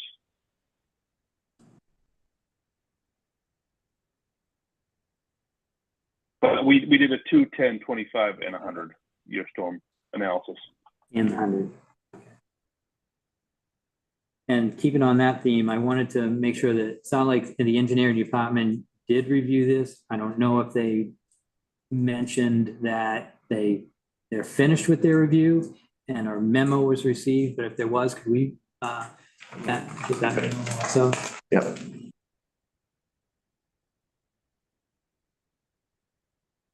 So I was also wanted to know the snow storage area for the driveway, and then talk about possibly a guardrail, not on the entire driveway. I'm okay with that, but down by the road to make sure when the town comes by, they're not pushing out into the wetland area. And so a guardrail would be, in my opinion, desirable in whatever configuration this comes in at the end of the day, but you know, somewhere in this area, just to prevent the pushing of the snow. And then it seemed like you were gonna change the design. We're gonna change the entrance to the roadway and that lane, shrink it down. There might be some changes to the plan, in the location of the retaining wall. Once that happens, it would be nice to get a new plan with a final tree count on what's going to be removed. And it's 6-inch and above that where we want for trees.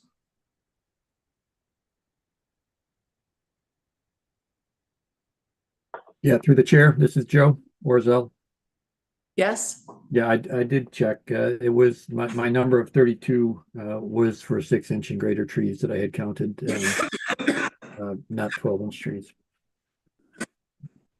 And I'm gonna just suggest when you're doing your final tree count to consider whether there is any place where it would help to plant some shrubs or possibly trees around the outer perimeter of the property to replace some of the trees you've taken down.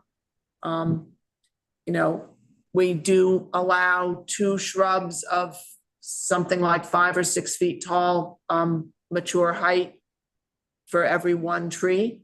So perhaps there is some area where some larger shrubs could go in, even if there's not room in the forest for actual trees. And that might help replace some of the trees that are coming out of this area inside the French drain, the stone trench drain. So inside of that area is what you're saying? No, I'm thinking you're doing whatever landscape you're doing inside that area. But the neighbor, Joe McDonough, was concerned about the visual impact of the house if you're taking all those trees down. So maybe in the area, like in the 25-foot zone, you could put in some natural vegetation, some native shrubs, something like that. I don't know if if there's shrubs really help extra you, space. because the house is on an elevation, so Yeah. if you had a 6-8 foot shrub, Not gonna do much. not as far as Okay. real privacy or anything. Trees would be good. I like trees. Okay, well, seemed to me there was an awful lot of trees there, so I don't know where there's room to put more trees. So that's a good point, because you might want that not just to be dropping them in on a plan, and to think about if that's really possible, so we don't waste time and money. Right. But then also, you know, because, you know, shading and ground cover and what's appropriate for that area and the rocky terrain. But if you did want to have some planting, you know, we don't want, we want a landscape architect or a landscape designer or someone, you know, with some credentials to at least point out those areas. I had one more question about the boardwalk. I'm not sure what condition the other boardwalk is down the street, but this connection point seems to be interesting. I don't know how it came up in the conversation. It sounds like it came up in the DRT meeting, but as far as helical piles and the wood being less than 30 feet high, 30 inches high, sorry, 30 feet high, that would be great. It seems like it's built in a way that could be maintained easily. And I'm not sure if the town was going to do the maintenance or the Trails Committee, or how, I can tell you no conversation has happened with the Trails Committee. So that seems to be something to look into, because there was some questions about, is it needed or not? And it is going to need maintenance. And I think if the town wanted the Trails Committee to maintain it, it would have to ask them and get an approval. So I'd like to a little bit more time to like look into that and find out where the town stands. And it sounds like we're 50-50 with the neighborhood. I personally think that it would be a benefit to the town to be able to like connect these two areas, but I don't live there. So I'll just look at it as far as talking to Andrew and the CPDC and the engineering department and the Trails Committee and find out what their thoughts are. So. Okay, yep, I think that's a good idea. And I have in my head that I should go walk down to the corner of Colburn and Deborah and see what it looks like to walk through from one to the other. Yeah.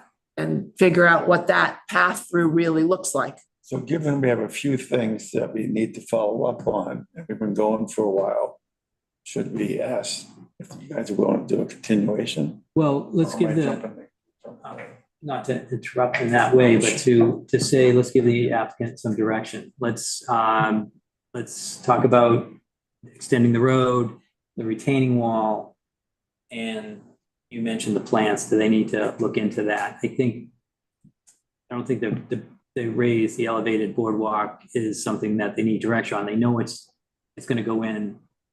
Or not. Yeah, so it doesn't have to be redesigned. Another thing that would help, to interrupt back, would be, I don't see a place where you indicate which trees are going to be removed. I mean, often there's a little X in them. If you think.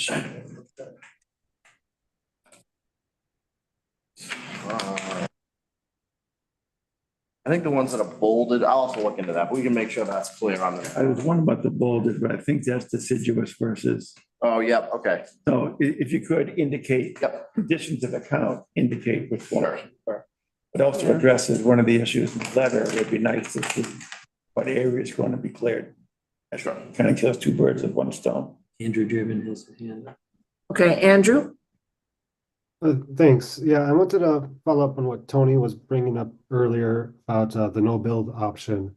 I've never run onto a project like this either, where we've had a undisturbed buffer zone where we're proposing to remove 32 trees and they're not proposing to replace them, put money towards the Shady Tree Fund, which I don't know anything about that. I think that doesn't make sense to me. I think you're doing a lot of the ways to try to work around what we have, but without meeting that, I don't feel like you're meeting the zone of natural vegetation performance standards, at least the Reading standards. So that's a big issue. It's the big elephant in the room in my book. That the no build option is the better option from what I'm seeing right now. Andrew, when you're saying zone of natural vegetation, are you referring to the 25-foot zone inside the wetland line? Yeah, I mean, aren't trees being removed within that zone? No, not really. No. Where are the trees being, so then I need a map. I mean, where are the trees being removed? If they're not in our jurisdiction, then hey, that's a They're different issue. within the 100-foot. They're within the 100-foot, but they're not within the 25-foot, as far as I can tell. Yeah, so I agree, we can clarify our plan a little bit better, but just to answer your question, basically where the house is being built, the driveway, so that's the general areas where the trees would be removed, which are in the 100-foot buffer zone, but outside of the 25 and 35. But we can clear it up on our plan to show which ones would be removed. Yeah, that'd be helpful. That would be helpful, but it still stands that within 100-foot, there being 32 trees removed without replacing them. And that's still an issue, a big issue. The regulations allow for a donation as opposed to replanting, is that correct? That's So it's- my understanding, no. Yeah, so in the past, we've mixed that up. We've put trees in. Usually what drives that is are there locations for the trees to go in. But this is a new commission. We just reviewed our, we just updated our regulations. See, what was the date? So it was like, yeah, so you're under the old regulations anyways, but we only did clarify in statements. So the tree fund is one option that you can do here, but you can also plant trees and shrubs in this area to replace the 32 trees. I'm thinking of 102 Haverhill Street. They put in a whole bunch of like arborvitae along the edges and, you know, they took out a bunch of trees, but we also made them put in a bunch of trees. So, you know, you might want to drive by 102 Haverhill Street and see, you know, as an example of a property that was in the wetland and took out a bunch, not in the wetland, in the buffer zone. Took out a lot of trees, but planted trees as well. Yeah, because I mean, this lot's very heavily wooded, so finding spots for these replacement trees is a little difficult, but we can. Well, if you're clearing everything out to your trench drains, there's a lot of room for trees just inside the trench drains. Right. Or shrubs. Sure. Or some of each. So I wanted to ask, you're going to put a limit of work line on this plan, or is it the trench drain? There is on sheet 3, so the vineyard drawings, it does show limit of work / erosion control. So it'll probably be up further up the far away.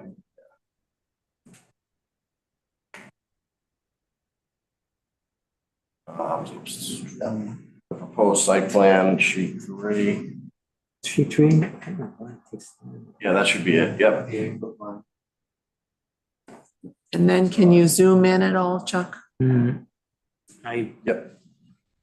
What's that option? Okay, here we go.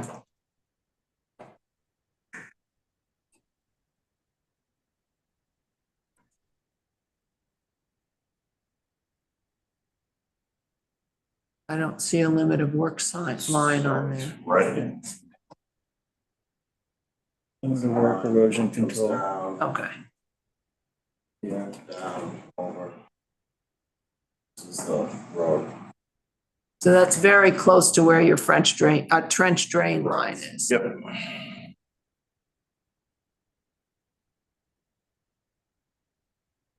And then often what people do is put like a red X on every tree that's gonna be removed. Okay. Is this, have we given them enough direction? We would like red X's on the trees to be removed.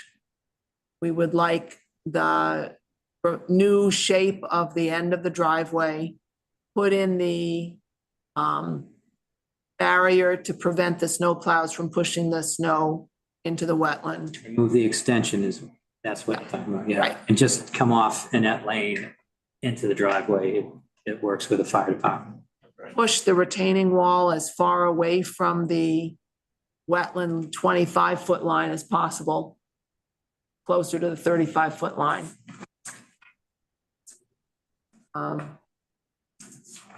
Look into trees and shrubs to replace the ones you're taking down.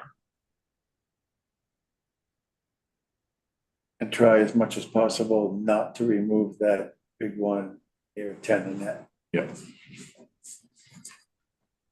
Yeah, I think, I'm gonna look into the stormwater design, and we wanted the memo from the engineer, and I can talk to the engineers about that also. I just wanted to make sure that there was a lot of stormwater questions. I wanted to make sure that everyone understood what's happening to the stormwater. If there's any changes, if there are not any changes, so that, then I'll probably come up. Yep. And then, Andrew, you had some questions for just asking how this met the performance standards. Is that something you want in writing? And that would include, cutting everything down. And why is that an improved project? It's just the trees. The rest of the performance standards, I think they are meeting. Okay. But the removal of the trees, I don't know if that goes to the Mass Wetlands or to the Reading, our own towns, but they're not meeting that regulation at the moment in my mind. And that you guys get that. We just want a memo based on what Andrew just asked and point to the Wetlands Protection Act and tell us how, by cutting down 30 plus trees, you are still meeting the performance standards. And why and how that's allowed. Yeah, I'm gonna throw it to Joe and just make sure that he's on board with that. That letter will be coming from him. Yeah, that can be done. Sure. Just a memo. Yeah, thanks. All right. Is this a good place to vote to continue? Yeah, fast for a lot. Do you want to go to our next meeting or below Yeah, we'd like to stay on for next meeting if possible. January 24th? Yeah, so we're trying to meet CBDC's schedule too. So yeah. So this is Brian. I make a motion to continue Zero Annette to January 24th. This is Tony. I second that. Oh, Walter Dowd has his hand up. I'm sorry. Walter? Yeah, defer to the engineers, but how close to the trench drains can you plant things? Aren't you worried about the roots balls working into the drains? Carlton, you want to answer that? I don't have an exact number for you, but yeah, you wouldn't want to plant something on top of the trench drains. I think that's going to have to be part of the answer that we get back. I mean, Martha asked, can you replace trees and shrubs for what you're taking down? Again, just let us know for the next meeting. Okay, I just have to say Rachel Poulin again, so I'm sorry. That's another. So one more hand. It was- All right. Is that Gary again? Let's see. We've had a motion and second. We haven't voted, so. Sorry, yeah, I had it up earlier, sorry, 5 seconds. I just wanted to let you know the path between Colburn and Deborah is just dirt and rocks. It's above any water lines. The water runs right off it. It's all above. It's all natural. There's nothing to maintain. So just because you asked the question, I just thought I'd give you the answer. All right. Thank you. Yep, okay. All right, so now we can vote.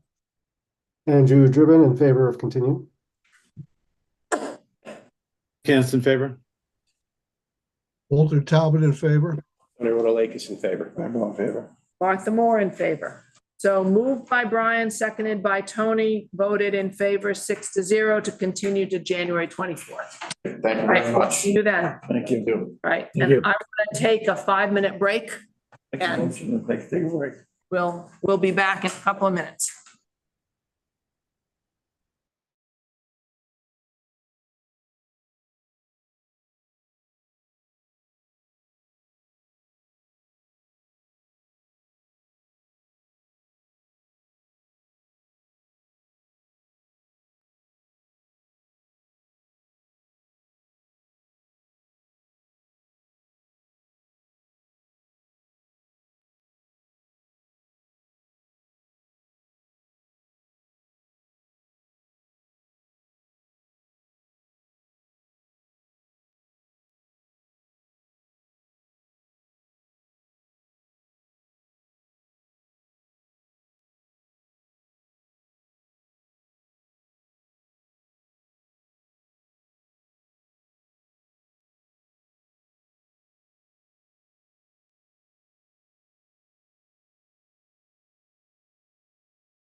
Yeah.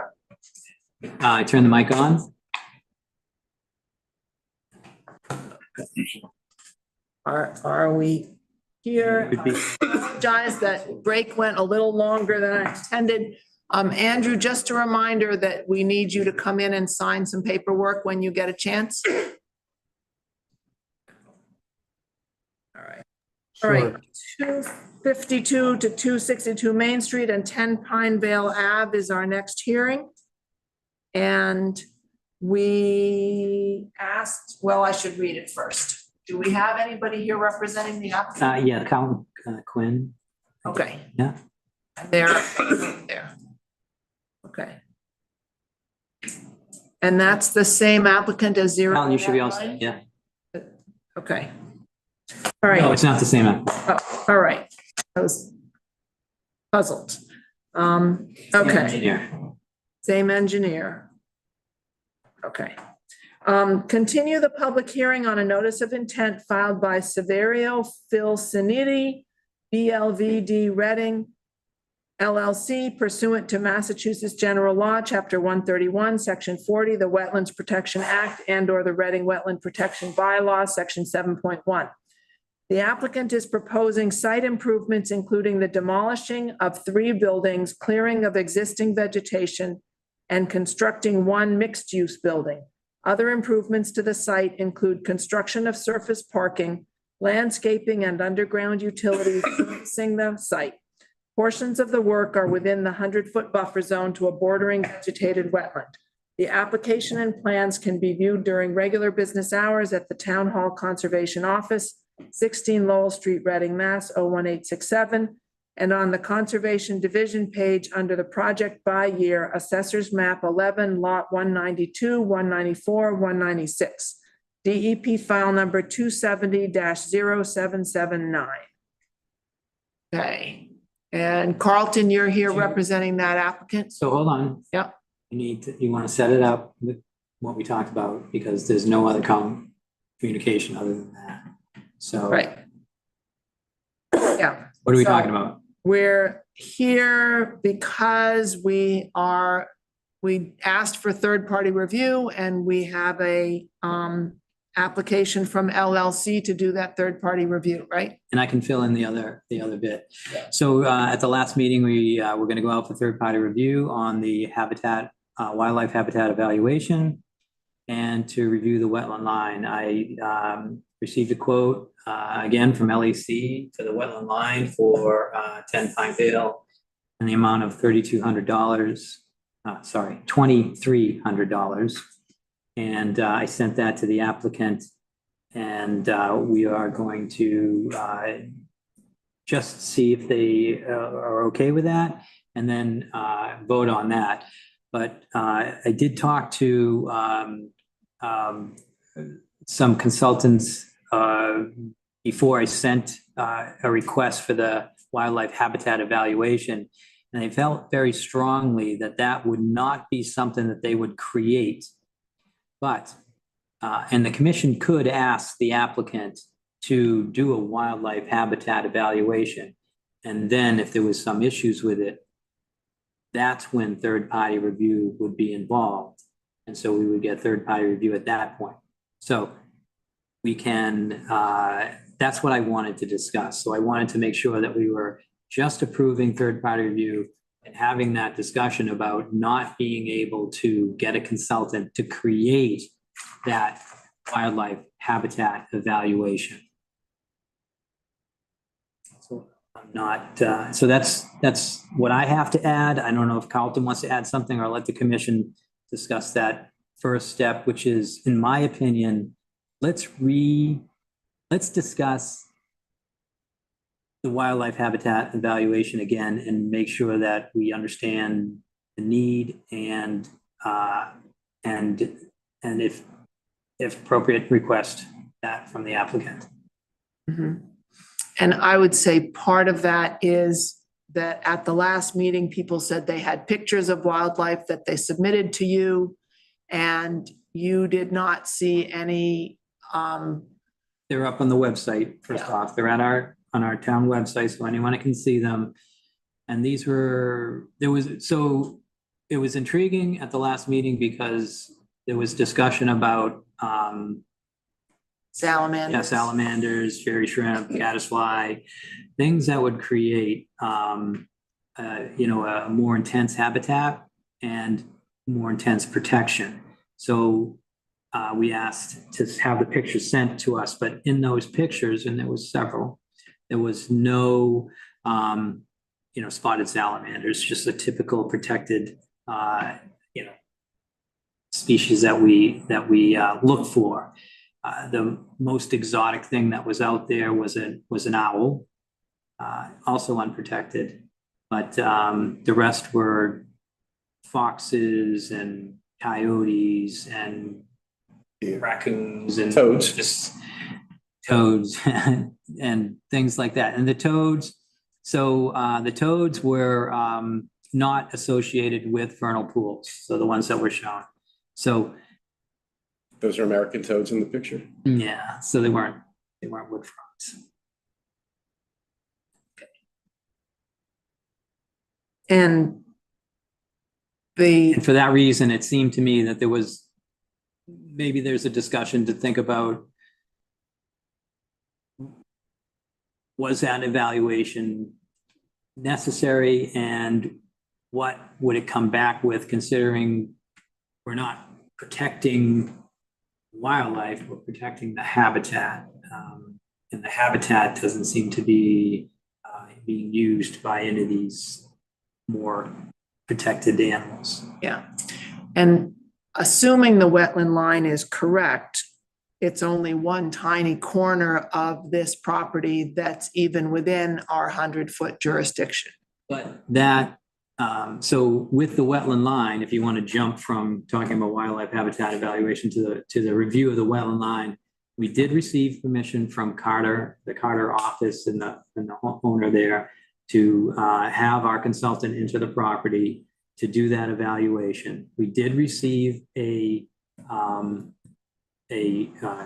estimate for the work, and I did have a conversation with Carlton about wanting to at least nail that down.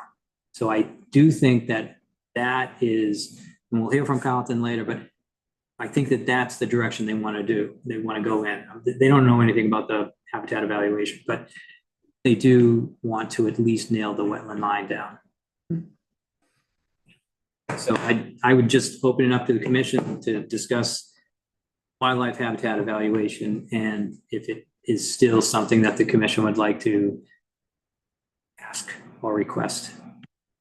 Okay. Bill. Yeah, I want to make it clear that I never understood why we were requesting a wildlife evaluation, given our limited jurisdiction here. So I went to the regs in between meetings, 310 CMR 1060, just to explain my confusion about why we're asking for this. Measuring adverse effects on wildlife habitat to the extent that a proposed project on inland banks, land underwater, riverfront area, or land subject to flooding will alter vernal pool habitat or will alter other wildlife habitat beyond thresholds permitted under, and it names 10.54, 10.56 for these various types of resource areas. Such alterations may be permitted only if they will have no adverse effects on wildlife habitat. Adverse effects, and then it defines what that means: alteration of habitat characteristics, et cetera, et cetera. So I just want to be clear. I don't see the need for this. I'm sure others may have a different view, but I wanted to state mine. Thanks. So it sounds like the 4 areas you listed, none of them are the area that's being altered in this project. Would you agree with that? I would agree that so it was to the extent that a proposed project on inland banks, land underwater, riverfront area, or land subject to flooding will alter vernal pool habitat or will alter other wildlife habitat beyond the threshold specified in the regs. This is 310 CMR 10.60. And I'm saying, under those provisions, I don't see how it applies to this particular project. Yeah, that's what I'm saying. Thanks. And I would say, and this is Carlton, and you can tell me you don't know the answer. How much, what in square feet are we talking about that's in the 100-foot buffer zone on this project? 1,700 square feet approximately. So it's that corner where the dumpster was. Looking from Main Street, this is going to be a left-hand, backhand corner. Dumpster and some parking spots. And the new proposal for that area is just to restore it. Okay. So, okay. Andrew Driven has his hand up. Andrew. Yeah, thanks. This is probably my fault that it's even out there, so I'll address it. I think the big question for me and what I was hearing from the community is that they're concerned about the impact it's going to have on their backyards. And I think it's going to have an impact on their backyards. You have a different landscape that's going to be dramatically changed. And it's going to affect the wildlife, maybe not the wildlife per the standards of the state. And I think it's just fair for the applicant, and who's not present, so this doesn't mean much, to give something back to the community from a conservation point of view, which is not on the table. Whether we need a wildlife evaluation to get there, I think it's fair to say we don't. But I don't think the concerns of the community are being addressed about how this will impact what they currently have in their backyards. And I support their concerns. Walter? Yeah, I don't know how to address their concerns either, because frankly, living in Reading, you see all these critters in your yard anyway. I'm nowhere near a wetland, and I have all those critters. So I don't know how you would make everybody understand that what they have is not necessarily, by the definition, a habitat.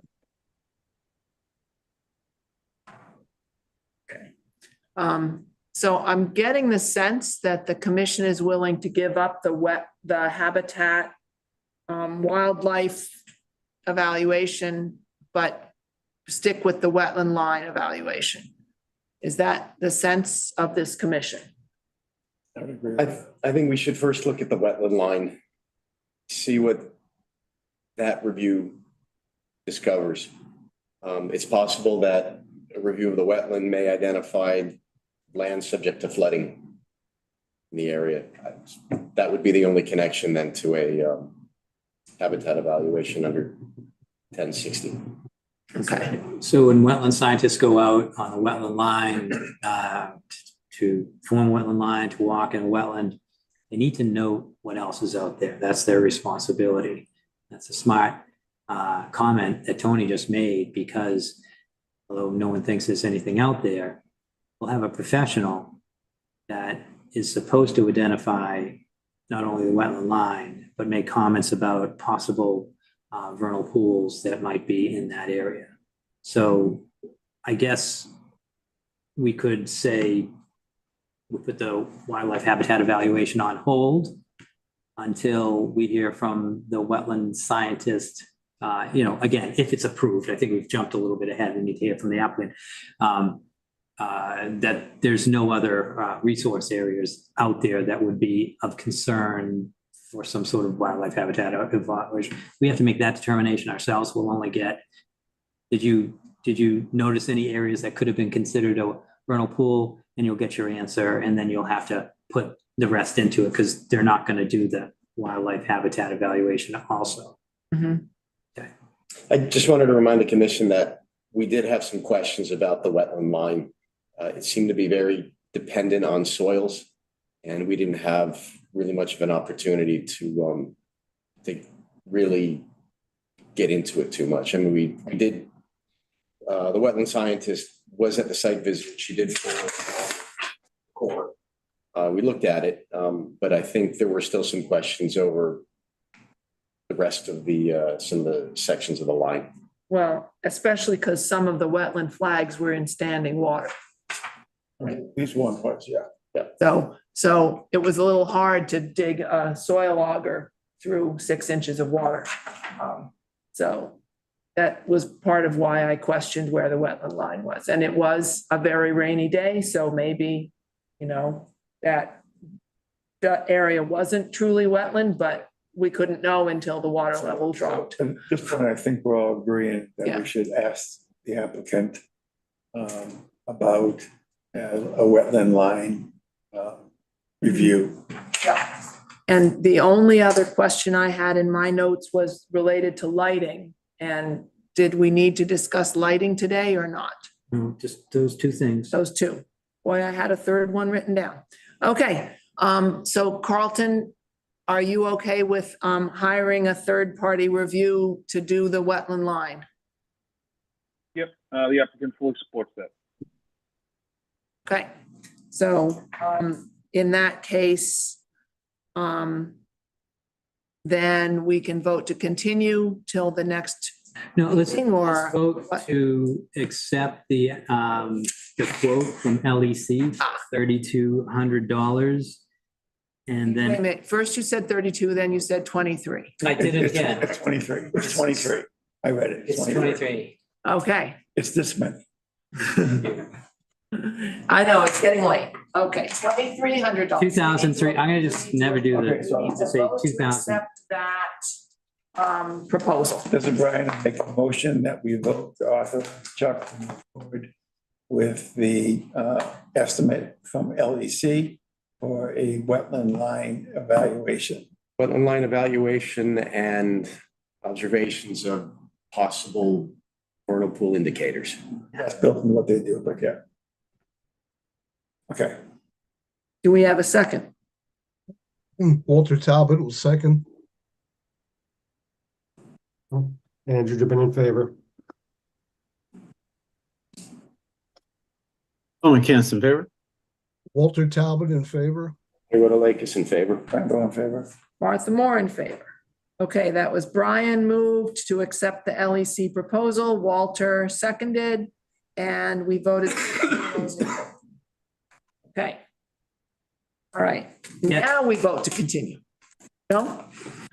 Yeah, so we should vote to continue, but Carlton, just, it does still take about 4 days or so to set up the account here in town. Just, so if there was a check that could get here as quick as possible, we might be able to catch the weather conditions we have sometime next week. Okay, understood. I'll let the applicant know. Thank you. So before we do a motion to continue, Carlton, are you okay with continuance? Yes, thank you. And you want to continue to the 24th, or you need more time than that? No, to continue to the 24th, if it needs to, if Thanksville come in, Then we they'll can just push again, continue it right. again. That's good, Carlton? All right, so this is Brian, I'll make a motion to continue. Walter Talbot will second it. Andrew Gibbon in favor. Bill Mancan's in favor. Walter Talbot in favor. Tony Rhoda Lake is in favor. Randall in favor. Martha Moore in favor. Brian moved, Walter seconded, we're continued by a vote of 6-0-0 to the 24th of January. All right, thank you, Carlton. Okay, Thank you all for your time. 71 Tennyson Road, and it's only 10 minutes after 10. Unbelievable. We're getting there. So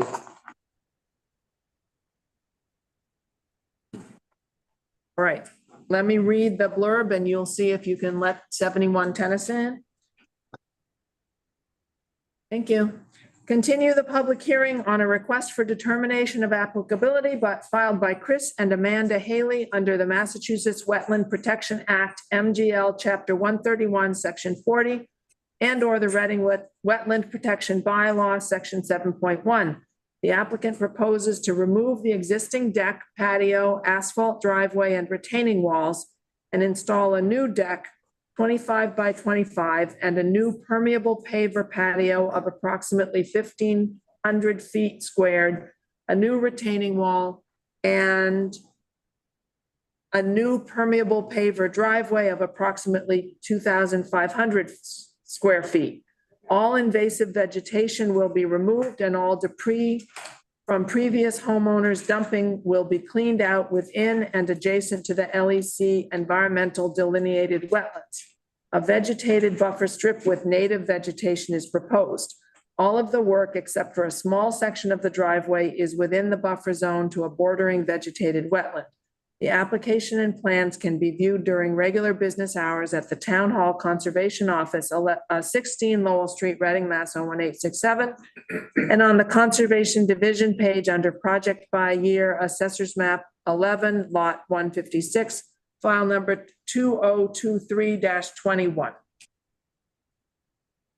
All right, hello, Amanda, welcome back. Hello, good evening. It's only 10 after 10. Yeah. Thank you very much for taking us. I have our contractor, Donald, is on the line as well. Hey, everyone. Donald, so do you want to, should we talk about the site visit first? Yes, we should do well, either they can talk about it, but I think we talked about it a little at the last meeting, so I think we can just do the site.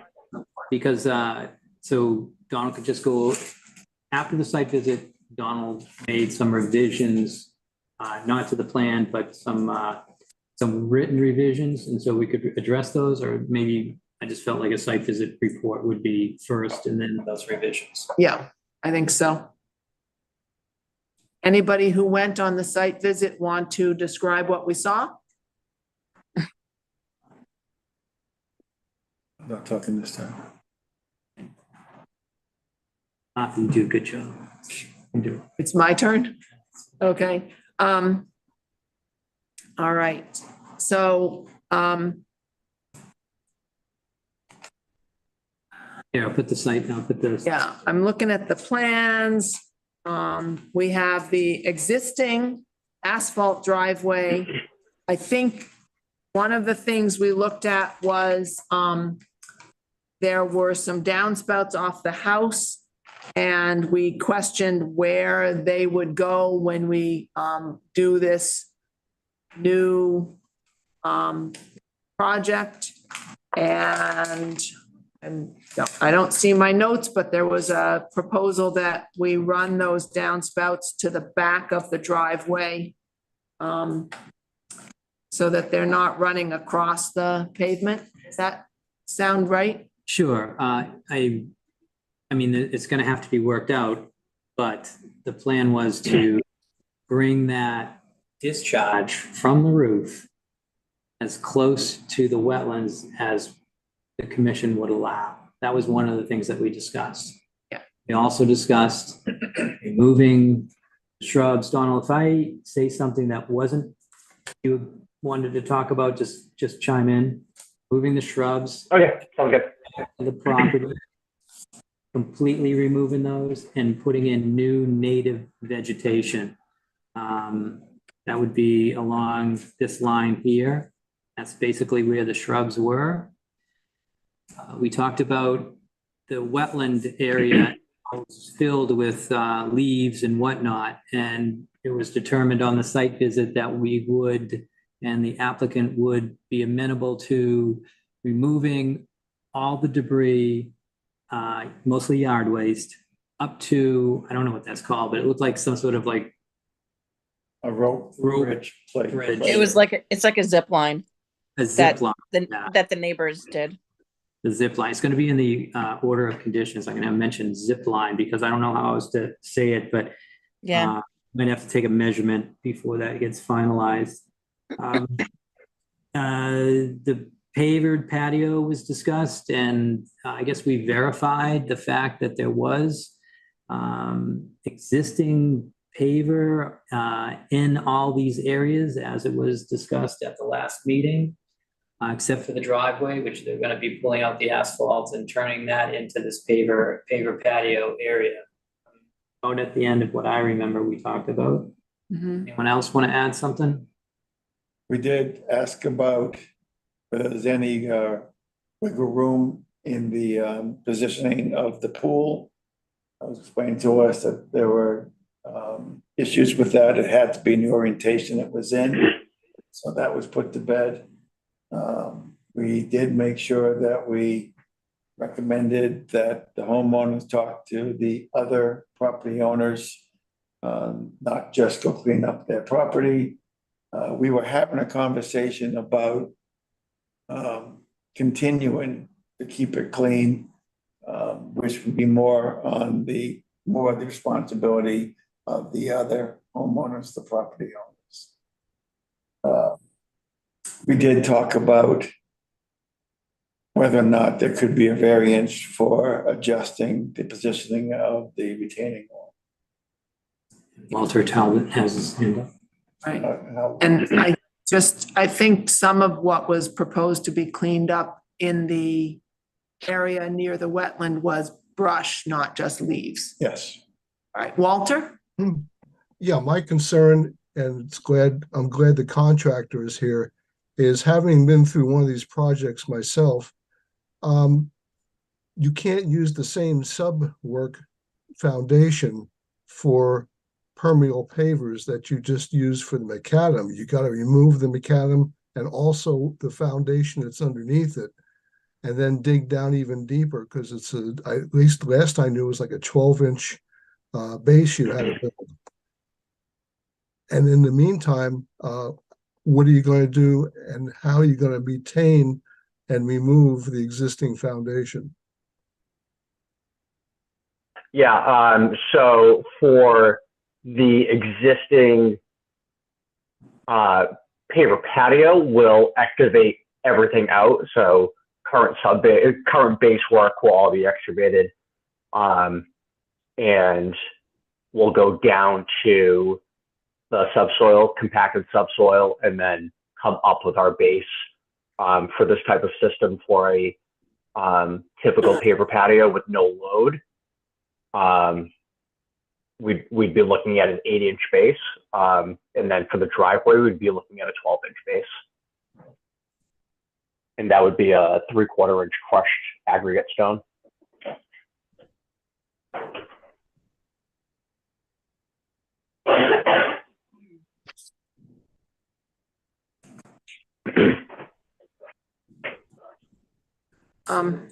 Go ahead. Oh, I was just gonna add, Donald, so the detail that we have, I don't know if I gave you our detail, but I'm sure it's your details from a manufacturer, but I can't remember approving a plan that had less than a 12-inch sub base. Is it possible to, and this is just to make sure that it's percolating into the ground sufficiently? Yeah. Is it possible to change that 8-inch into 12, or to, I don't know, I guess we might have to review the manufacturer's data sheets. Yeah, I can take another look at the manufacturer's data sheet, and that's also the International Interlocking Concrete Pavers Association as well. That's their recommendations for a non-load paver patio. But it's also that area has also been built up because there's a retaining wall. So we're going to end up taking out, especially in the back corner of the back left corner of the patio, we're going to be taking out quite a bit of base material there, and whether or not that's getting down to the subsoil. So you're okay with 12 inches straight of sub base throughout? Is that what I heard?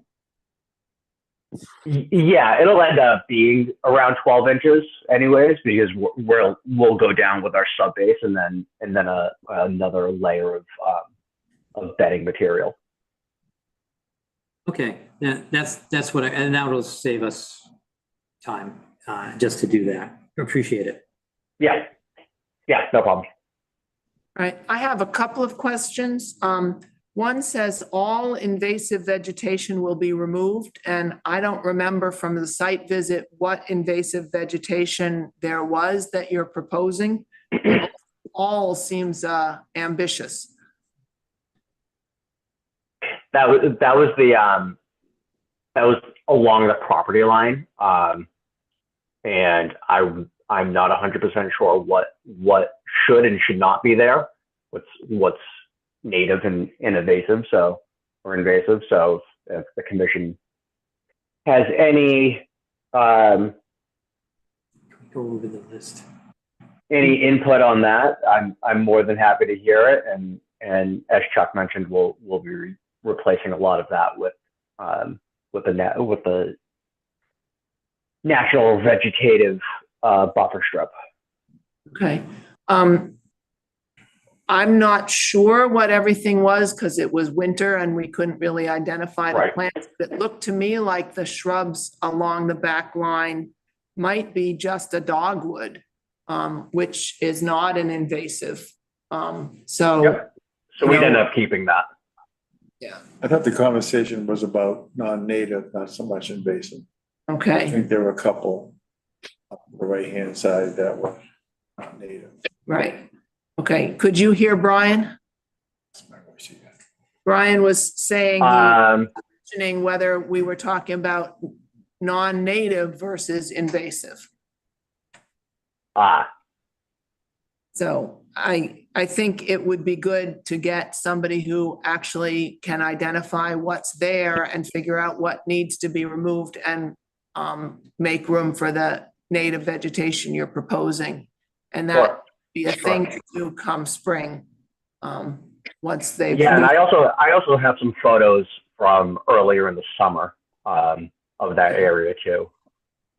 Okay. So if anybody's good at identifying those by sight without looking at them in person. Maybe, if you want to share those photos with Chuck, that would be great. Okay. Then I'm also looking at your proposed planting list. And the only one I'm concerned about is this grow low sumac. We've been asking people to be true natives, and I'm not sure that that is a true native. What do you think, Tony? Is that one you've heard of? No, I haven't run into that one before.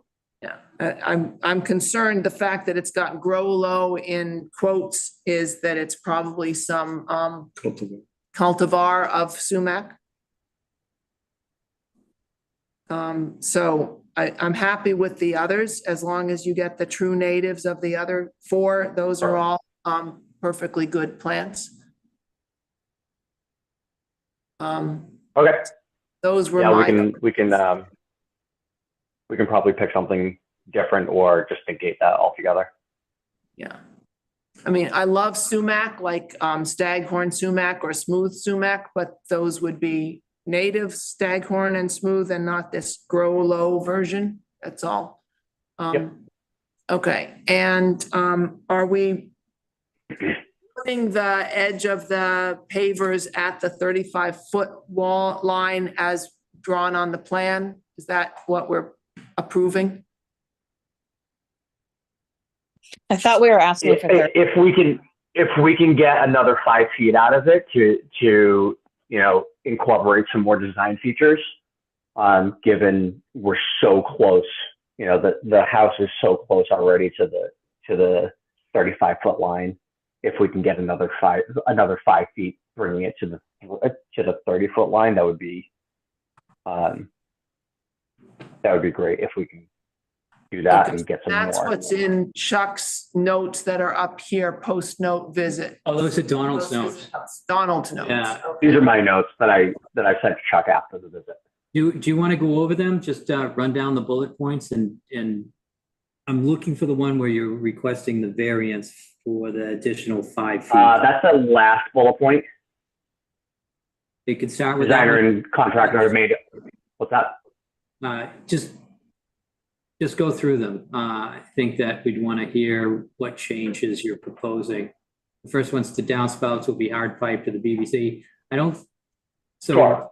You want to, and then pause because I think at the wood line, you want to make sure the commission agrees with that. So. Okay. Yeah. So some of the things that were discussed during the site visit were the downspouts spilling onto the driveway. So we're happy to hard pipe those and daylight them as close to the wood line as we can get, given that rainwater's roof water is considered clean.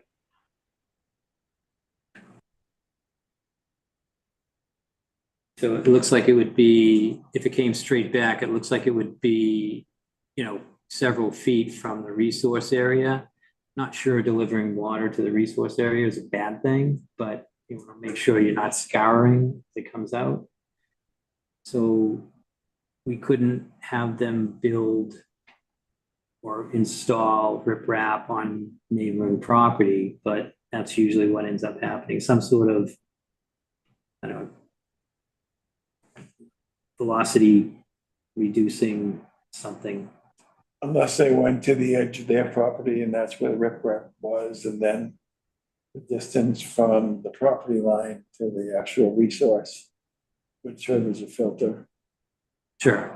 That way we don't get into the property issue. So on that first one, as long as you incorporate a, you know, velocity reducing something, that sometimes is riprap, but might not be the look you're looking for. But that would all have to be on this property, on your property, and then and spill beyond that. The next one, cleanup.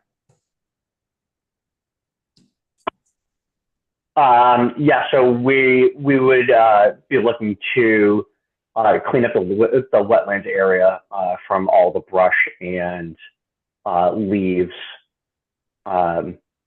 pre-construction to provide a community benefit and alerting all the abutters of the cleanup. The commission also asked for us not to go to bare ground and leaving some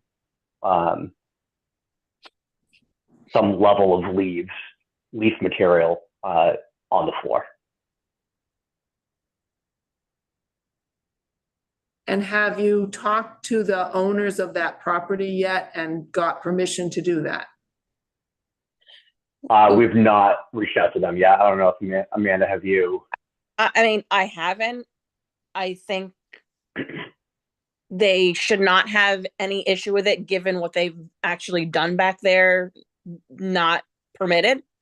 So I will speak to both of them. I know them both very well. But given what they've done back there that they shouldn't have done, I think that they should just quietly say thank you. Agreed. But I'm not sure we can approve doing the work until you actually have permission from them. I'm concerned about that. Well, can't you tell them this is being done, considering what they've done illegally back there? Not permitted? Not with this permit. Okay.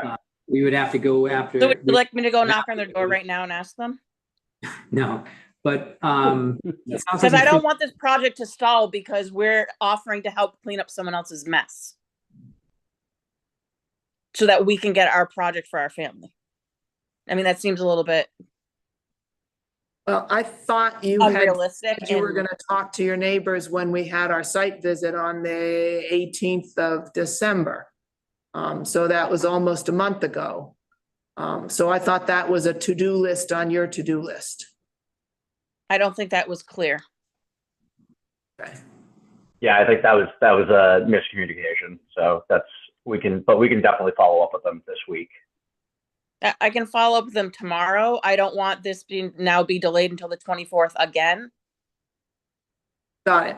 Okay, let's move on. I think, you know, this is obviously for the commission to decide, but they should just be thankful that you're not going to slap them with all kinds of fines for what they've done back there.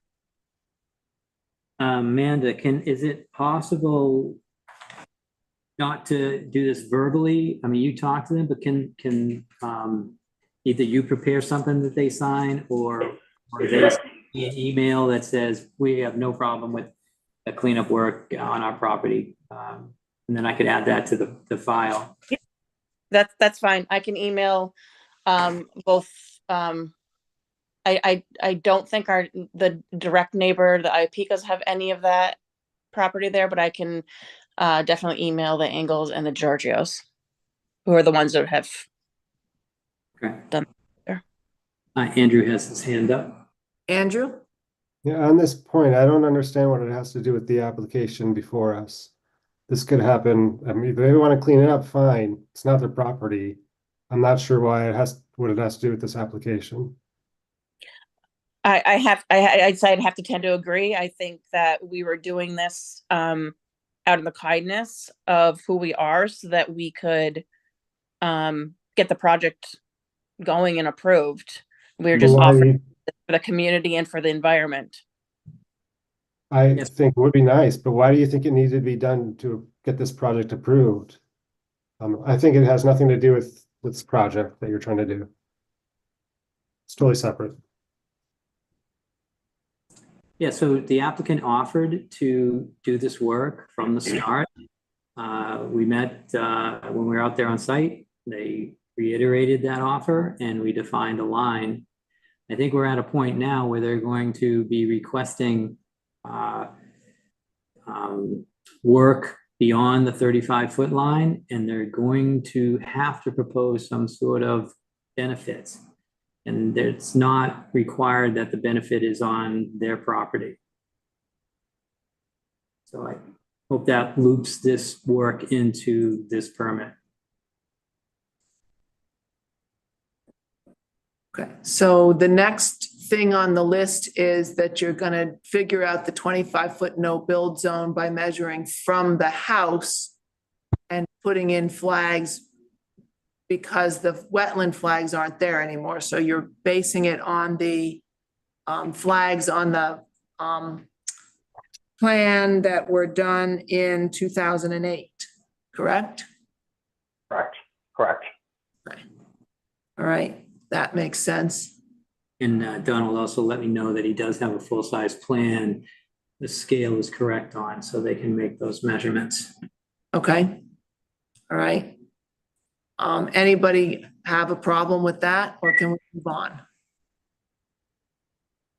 Okay, and then Andrew? I mean, this gets to the next point, but I have no problem with that, assuming we're not asking for a variance. So go on to the next one. Okay, and then we have the construction debris protected by a 3-foot high construction fence. That sounds like a good idea. Any issues with that, anybody? Okay, and then we're down to the designer and contractor have made all reasonable efforts to accommodate design elements to be within the 35-foot area. However, given the number of improvements proposed, we're requesting a variance of an additional 5 feet, bringing the termination of project scope to within 30 feet of the wetlands. Can you tell us exactly what you're proposing to put in those outer 5 feet? Can we go to the plan with the colored? Yeah, so it would essentially be extending the patio out another 5 feet. So it would be the paver patio and retaining wall. Okay, so there's a retaining wall along the edge of the colored in patio right now? In your plan as shown? Okay, and you want to move the retaining wall closer to the wetland and fill that area with more pavers? It's supposed to be a straight line off the patio. Are you wrapping it around? And it wouldn't even be that far over. It would actually only be to about 3/4 of the way through the deck, which is where the grade starts changing to the right. So right in here? Yeah. So it would bump out. Extend this. Spot. Is that what I'm hearing? This area here? That area would not be extended. That's kind of it's not extended. You know, no use. Not extended, correct. Okay, so you're trying That's essentially a path to the garage. for the swimming pool a little wider. Correct. Okay. About here. I know, I'm getting better at this. So is that what we're looking at? Bulge that out a little bit? Exactly. Yeah. Yes. Is that approximately what you were thinking about? Yeah, that's exactly what I was thinking about. Okay, well, that's good to know. All right, so there's a request for a variance just to, in this one specific area, to be over the 35-foot line. And I believe the mitigation is the permeable pavers, it's the moving out any non-native and invasive shrub and replanting those. And then the cleanup in the back. I mean, there's a lot there. There's a lot being given for this mitigation. So typically how this works is that the commission asks questions, but then votes on the votes on the variance, then votes on the approval process for the RDA. And Bill has his hand up. And there were also some chat comments related to the low grow sumac, but let's go back to those after we deal with the variance question. Okay. I just want to make my usual plug. If this is not boilerplate, I do think it should be, but again, going back to the language from 10.05 H, I mean, the mitigation, including the request of the neighbor, totally makes sense. But this language from 10.05 H, an order of conditions does not grant any property rights or any exclusive privileges. It does not authorize any injury to private property or invasion of property rights. This is really just to the commission.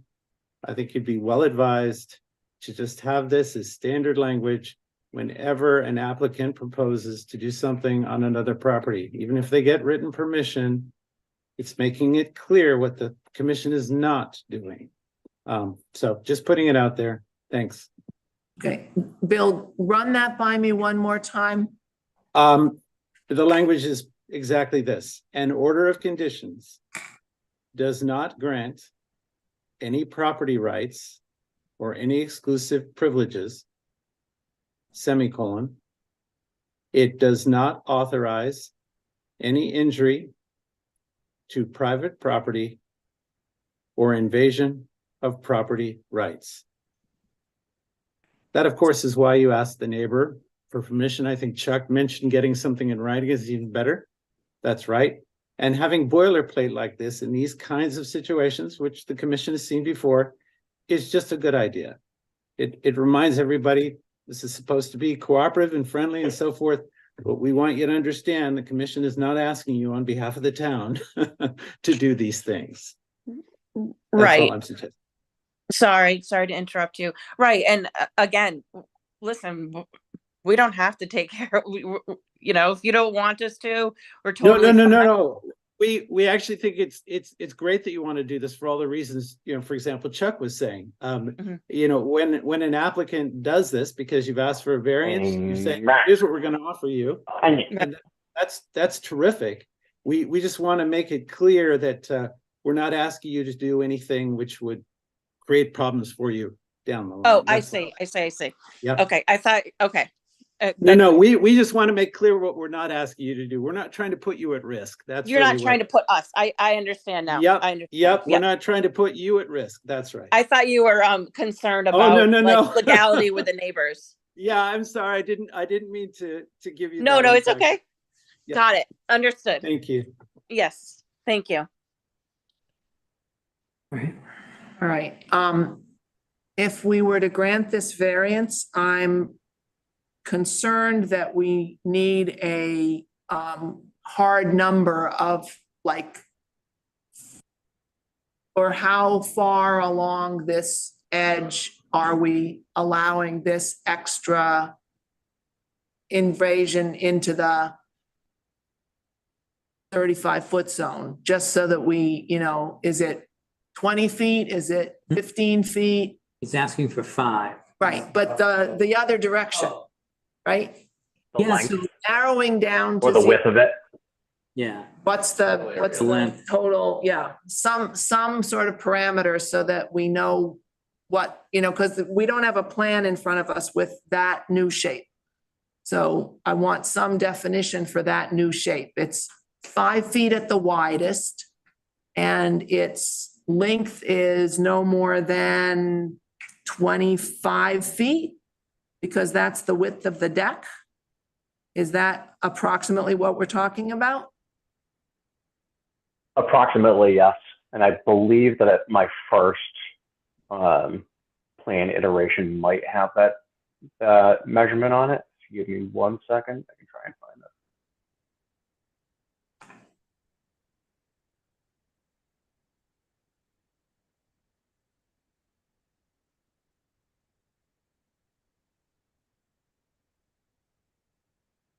it. The pink blob Chuck wrote looks like a slug to me. I keep looking at that and it just feels like a slug sitting on the edge of your deck there. I don't think we're supposed to. So you don't have to put up with. The artistic skills of our colleagues. I want to define that slug in some way, no longer, there you go, Chuck.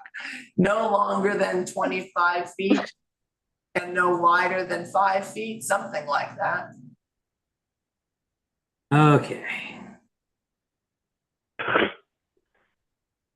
All right. While he's looking, does the rest of the commission have any opinions on this? Are you looking for any other parameters if they're asking for this variance?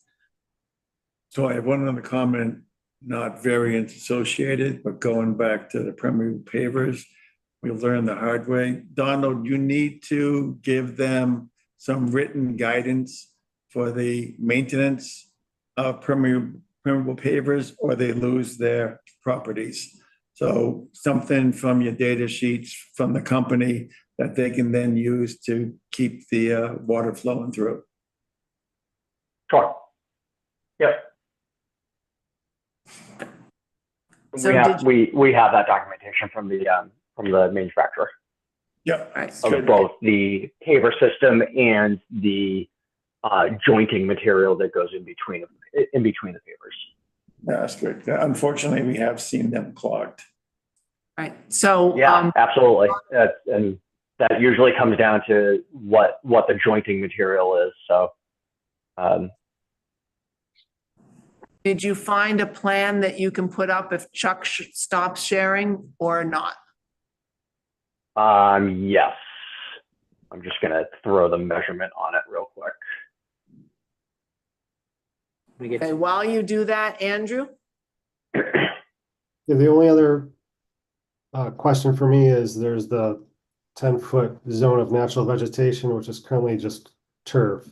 So regardless if we allow for them to take 5 feet of that, there should be natural vegetation planted back there, in my opinion. You're saying on the other side of the 25-foot line? Between the 25, then in the zone of natural vegetation, yes. And the Okay. presumed zone of natural vegetation. I think that's where they're proposing to put the shrubs, including the one I didn't like. Okay. Yes. That wasn't clear from the plans, but that's perfect. Is that correct, Amanda? Are you filling some of that 25-foot area with these new shrubs? Correct. Okay. All right. And while we're waiting, Walter, what was your comment about the sumac? It popped up on the screen briefly and disappeared again. There was a comment that says that the slow growth shows up on the recommended planting list. It does. It does. Okay. And yet the Native Plant Trust uses the term non-native to Massachusetts. So whatever. Yeah, it's certainly not one I've heard of as being native around here. No, it's not native, but it's on our plant list. It's on the Reading. Yeah, that's where I or the got our low planting list from. Huh. We're still anxiously awaiting the definition for the blob of the slug. Have you got your chart ready yet, or are you still working on that? No, I do not have that one available. Okay. But I can get that over to Chuck in the morning. Okay, well, if we're gonna vote on something tonight, we should at least have some language to vote on. So I picked. I would say it's going to be. I would say it's between 25 and 30 feet wide. Without being on site and walking it, I'm fairly sure that that's the extent of how deep we're needing to go into the 35-foot mark. Okay, so if you were to look at the picture with the pavers drawn in, you would come down to 0 width before you get to the far edge of the deck. Is that correct? Say that again. You've got this blob sticking off the edge of the pavers at the 35-foot line. It's up to 5 feet wide at its widest. It will come down and meet the existing diagram. If you're heading towards the right-hand side of the picture, you get to the edge of the deck, and then it's all permeable pavers after that. By the time you get to the edge of the deck, you'll have hit 0 width. Is that correct? Yes. Okay, so that's at least a limit. It won't go any further than that along that direction. Okay. Yes. All right, members of the commission comfortable with that level of concreteness? Andrew, do you have your hand up? Unmute. If, Martha, if it's okay, if we do want to move forward with the variance request, I would request that we get an actual plan drawn up. If not, I am comfortable moving it forward with the proposal without the variance.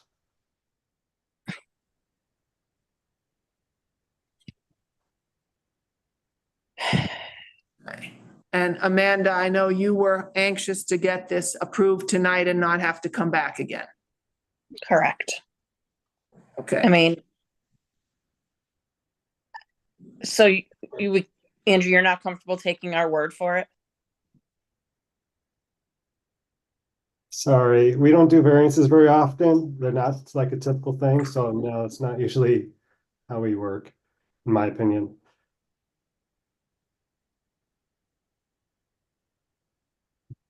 We work with what the plan has been presented before us. Sure. And, you know, I have to agree that we like to see a planting plan so we can prove it.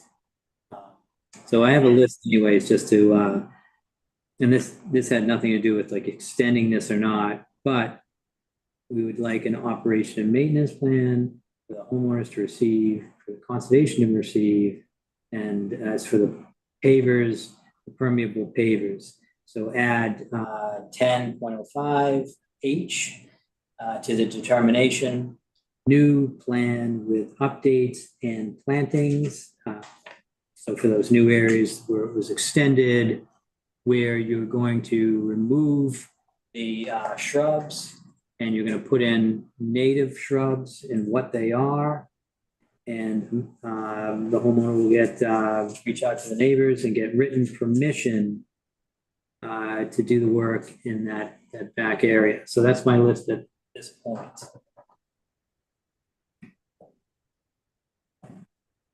Okay.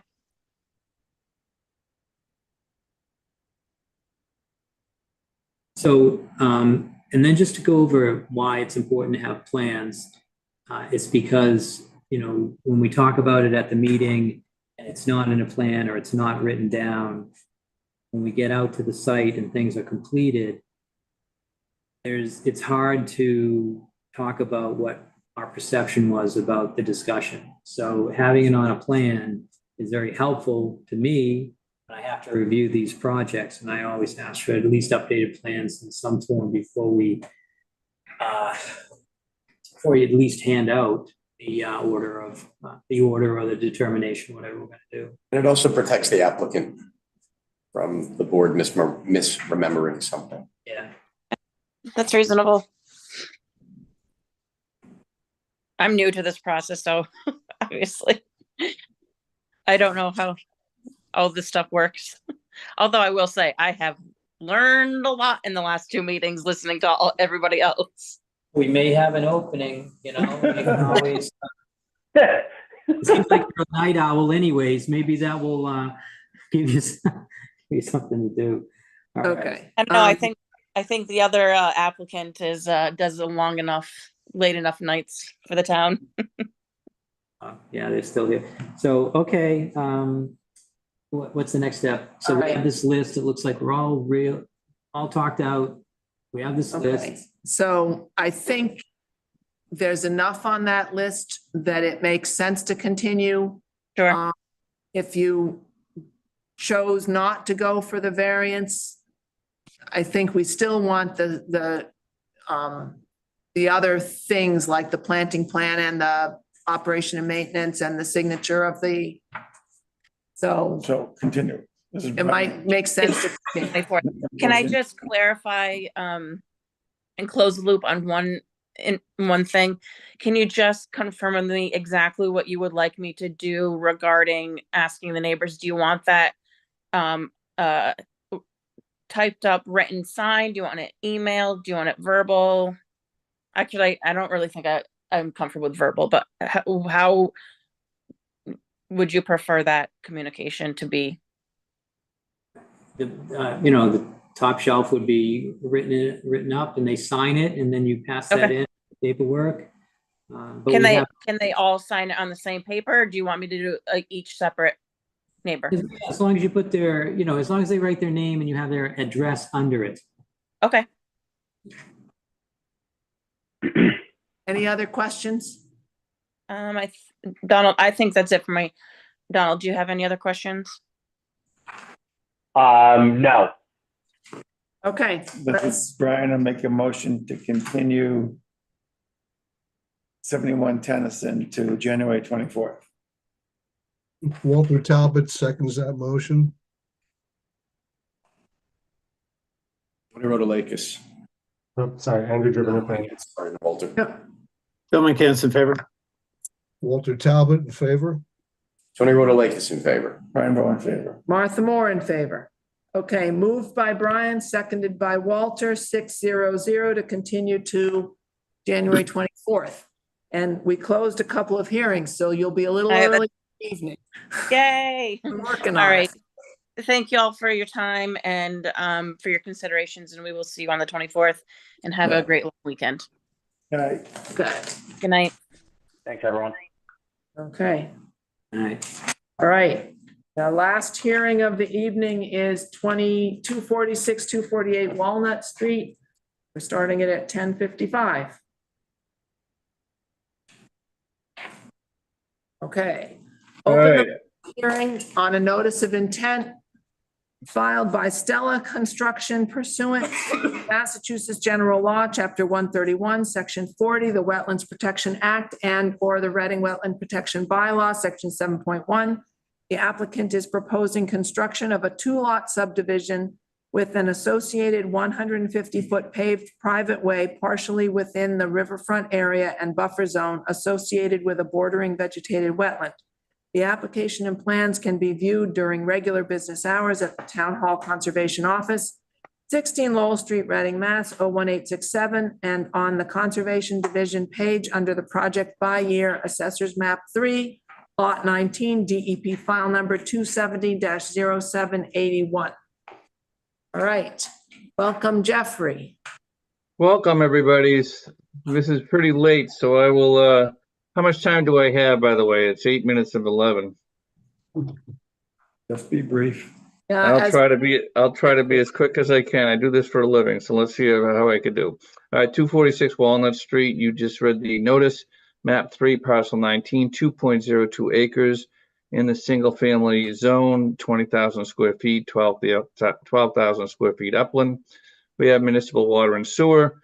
The existing conditions, as you can see by this plan, it's right at the intersection of 95 and 93. The land is just northeast of the ramp going north. The vegetation on the site, there's an existing house right where that arrow is on that plan. And that house would be torn down. A new roadway would be extended from Walnut Street with a bulb as shown. We went to planning, I'll get to planning board in a minute, but the vegetation is partially disturbed throughout probably about half the site. I'll go into that in a little bit. The topography, generally, everything slopes towards to the right, which is the east, and there's a river down there. We have a bank of a riverfront. We have edge of BBW, and we have riverfront area. The soils on the upland are very sandy. I dug a pit 14 feet deep, and it was a gravelly sand. We went to the planning board on July 11th with a 3-unit plan. I don't know, Chuck, if you could scroll down to the 3-unit plan, which was an again, the same thing, keep going, extension of the road. One more, I think, no, 2 more. There you go. There's a lot of sheets. This is a 3-unit plan. And this is actually an alternate part of our alternative analysis where we showed the 3 units. This is the plan that was approved with conditions and waivers by the planning board on July 11th. It had 3 lots. It had some significant work in all those 3 zones, wetland zones. And so we looked at this as an alternative since it was approved and it met all the zoning criteria. So our proposal is not to do this, though. When we met with Chuck, especially the lot in the middle, there's a lot of work that's in the riverfront area there. The key to this whole project really centered on how do we minimize the work on the riverfront area and try to keep the work in as much as we can in the area that was previously disturbed. So now this is the alternative plan that we're looking at, but it's not the preferred plan. So basically when I met with Chuck and we kind of outlined that we got rid of one of the lots, but then also did not actually build a roadway, but built a sort of a common driveway within the right of way and asked planning board for waivers, would have a much less intrusive project to the buffer zone, to the riverfront and so forth. So I convinced my clients that they'd be saving on the cost of the roadway construction. They'd be losing 1 lot in density, but they'd also be meeting the environmental requirements that you have, cutting a lot less trees, a lot less work. So this is the alternative plan, and we go into detail of that in our narrative. And now, Chuck, let's go what we're proposing to do.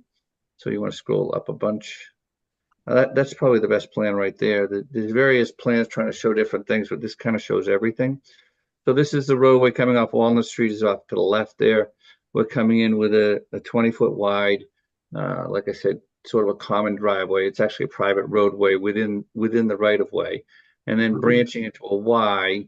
That Y is specially designed. Hopefully the fire department agrees with us that it meets the standards of NFPA 1141, and they can get a fire truck to actually go in there and turn around and meet all the requirements of NFPA 1, section 1141. But essentially we had 2 lots, and then if you scroll one way or the other, I'm not sure, Chuck, we showed the work in the buffer zone and the work in the riverfront area, and it's highlighted. This is not the one, so I need to move one way or the other. One more, go up 1. No, I went the wrong way, sorry. Page 10 of 12, Chuck. Thank you, Mary. All right, this one. Yeah, you just went by it. This one here. This one here, where it's shaded in, it's the clearest one to look at. So the crosshatched areas are the areas that are newly disturbed. So everything basically to the left and below that one up above, that's areas that have already been disturbed. So we're just working in the disturbed area, and we've tried to minimize the area in the riverfront to be disturbed. So I want to give you some statistics. On the right of that sheet is a tabulation of all that, but I'll run these through, and if you need me to go through them again, ask questions. But the total site area is 87,991 square feet, which is just over 2 acres. The riverfront area of that is 71,000, so the vast majority of the site is in the total riverfront area.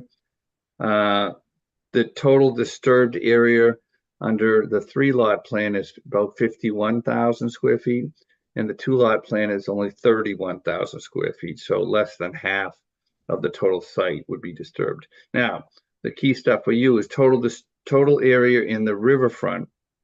The 3-lot plan would disturb about a half acre, 26,000 square feet, and the 2-lot plan would be half of that, 12,000 square feet. You subtract out, each of them have different disturbed areas, 10,000 for the 3 lots, 8,600 for the 2 lots, and you're left with a newly disturbed area, and this is a critical number, 16,800 square feet for the 3-lot plan, or only 4,300 square feet for the 2-lot plan. Now, as you know, we're allowed 10% of the riverfront area can be disturbed per, I can't remember, 10.58, I think, of the regulations. That's 7,103 square feet. So we're at 4,300 square feet. We're significantly less than is allowed. And that's the driver of this plan. That's the important part.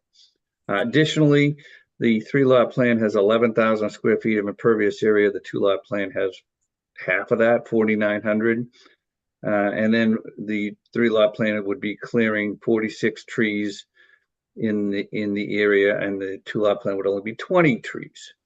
And the 3-lot plan would be a public roadway maintained by the town. The 2-lot plan would be a private roadway maintained by the 2 lot owners. I bring this all up because not only is this our preferred plan, but we need some help with the planning board, and would like you to support the 2-lot plan as a more environmentally sensitive, so that we can get the waivers we need from the planning board. That, I believe, does it. We had our site walk on Saturday. Thankfully, you did it before the big snowstorm. So 4 of us were able to walk around and see the wetland. I believe you're okay with the line. There is some Japanese knotweed on the house on lot 1, and we agreed to obviously take that. It's right where the house is, so we would be digging that up anyway.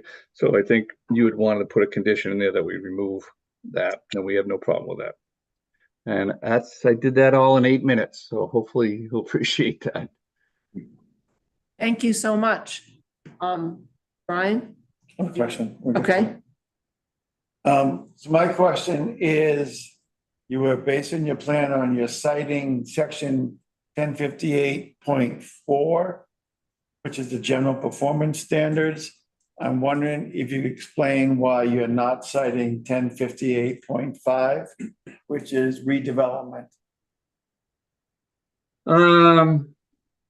We are doing redevelopments. I'm sorry. So yeah, we are doing. If I cited the wrong thing, I'm sorry. We do believe this is a redevelopment. We're cutting down a house. We're taking down a house where most of the site is already disturbed. So it would be redevelopment. So, I mean, you should think about that, because then if it is 1058, then the regulations are different. For example, it says that if you are already over 10%, which you are by your own numbers, then you have to get into either restoration or mitigation.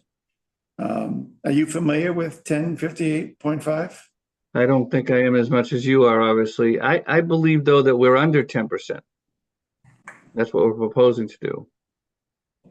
But right now you are over. It's oh, okay, right now. Yeah, maybe that's probably true. So what it reads is, if you're under 10%, you can go up to 10%. But if you're over 10%, then you have to get into either restoration or mitigation, your choice. You come up with a plan and then we would approve it or not. And the thing you quoted about the adverse effects, that's part of the general performance standards. That's not down in the section on redevelopment.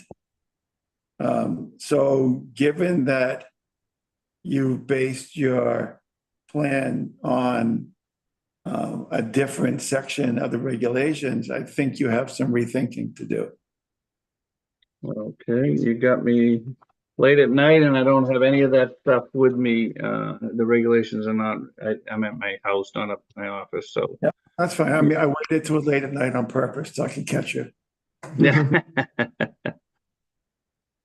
So I guess I have to look into that. The only problem I have is January 24th. I have 2 other meetings to attend to, so I will not be able to be at that meeting. And we do have a meeting February 12th, so I was hoping to get comments from you to the planning board by then. Okay, I mean, we probably should discuss any other comments so you have a fuller list of things to be aware of. Sure. Go ahead for others for now. Anybody else with their hand up that I'm not noticing? Chuck, do we have any hands from commission members? I don't see any, but let me stop the screen share for a second. It's easier to do it that way. All right. I just had a question about the stormwater. You've got this big Cultec chamber below the Y in the road. Is that managing just the stormwater from the road itself? Yeah, if you could put it back. Yeah, yes, it's the road itself and the front of lot 1 that drains forward. The back of lot 1 drains backwards in the back, and the driveway and lot 2 drains backwards as well, back to the right, to the east. Okay, and what are you doing to manage stormwater for the parts that drain the other direction? We've shown that we met the requirement for no increase in peak runoff rates, and we've shown we meet the requirements for the overall site for infiltration for recharge, but we're not doing anything more. Of course, we're exempted because we have less than 4 lots, but we're not really pulling that card out. We're trying to do the best we can. Okay. And was there any consideration of a proposal that just had 1 house rather than 2 houses? Well, there is 1 house there now already, so it technically is only 1 new house. Right. But the house that's there is smaller than the ones you're proposing. True. Yes.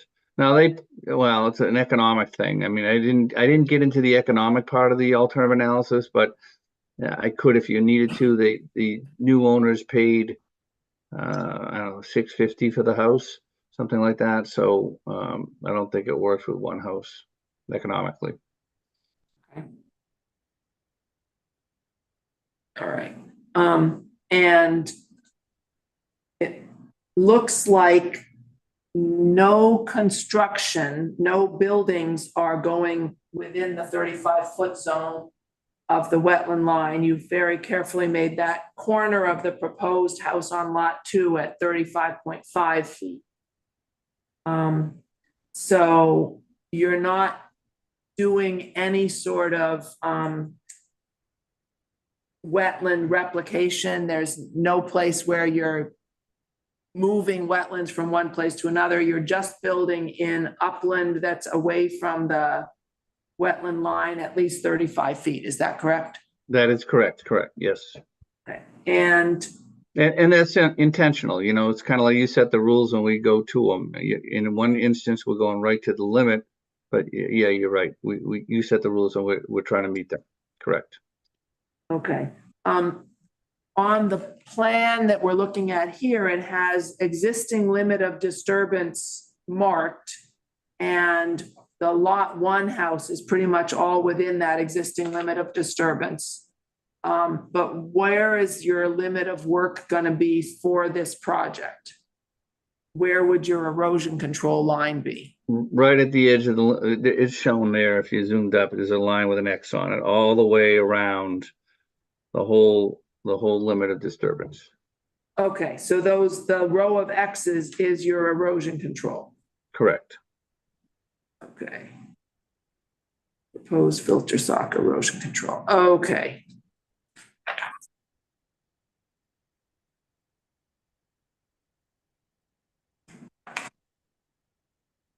So your limit of work goes right up to the 25-foot line as you go around house on lot 2. Right, lot two is a harder house to fit, and if you saw the other plan, the 3-lot plan, it would, the whole length of that wetland line, we were right on it, and that's what Chuck first said to me, that this is really, this is too much, and we kind of concurred. It was like, as I said, it was twice as much work. And then I see there's some change in grading around the house on lot 1. Can you describe what your concept is over there? So when we were at the sidewalk, you saw the ground just keeps going up, right adjacent to the neighbor's lot. There's a outbuilding there, an accessory building. So we're just gonna reshape that slope, and that's where the contour lines get close. And then we needed to get a turnaround because the driveway's so long. You don't want to back up 100 feet. So we have that turnaround, and that requires a small retaining wall. And that's shown with a dark line and a space, a dark line and a space right around that turnaround. So, and then the building itself acts as a kind of a retaining wall from the left side to the right side. And you can see that in the backyard where on the left side behind the building, there's still sloping down the building. And that's because we're using the garage as a retaining wall. Okay. So the slope was more gradual and you're making it flat where the house is and then steeper as you go up towards the property line? That's a good way to define it. Yep. Further away from the wetland, correct. Anybody else? Questions? I have two quick things. I didn't see it on your plan, so if it's not there, can you indicate where your stockpiles are going to be, both for the material you tear down or how you're going to handle that, and also for material you're bringing in? The second thing is, can you talk about in your write-up, not necessarily now, but what plans you have for sedimentation control? I see you have erosion control, but what do you have to prevent the erosion in the first place, especially after do the grading? What are you going to do to hold the soil in place? Very good. We can do that. Appreciate that comment. That's all I have for now, for this meeting. I have a question.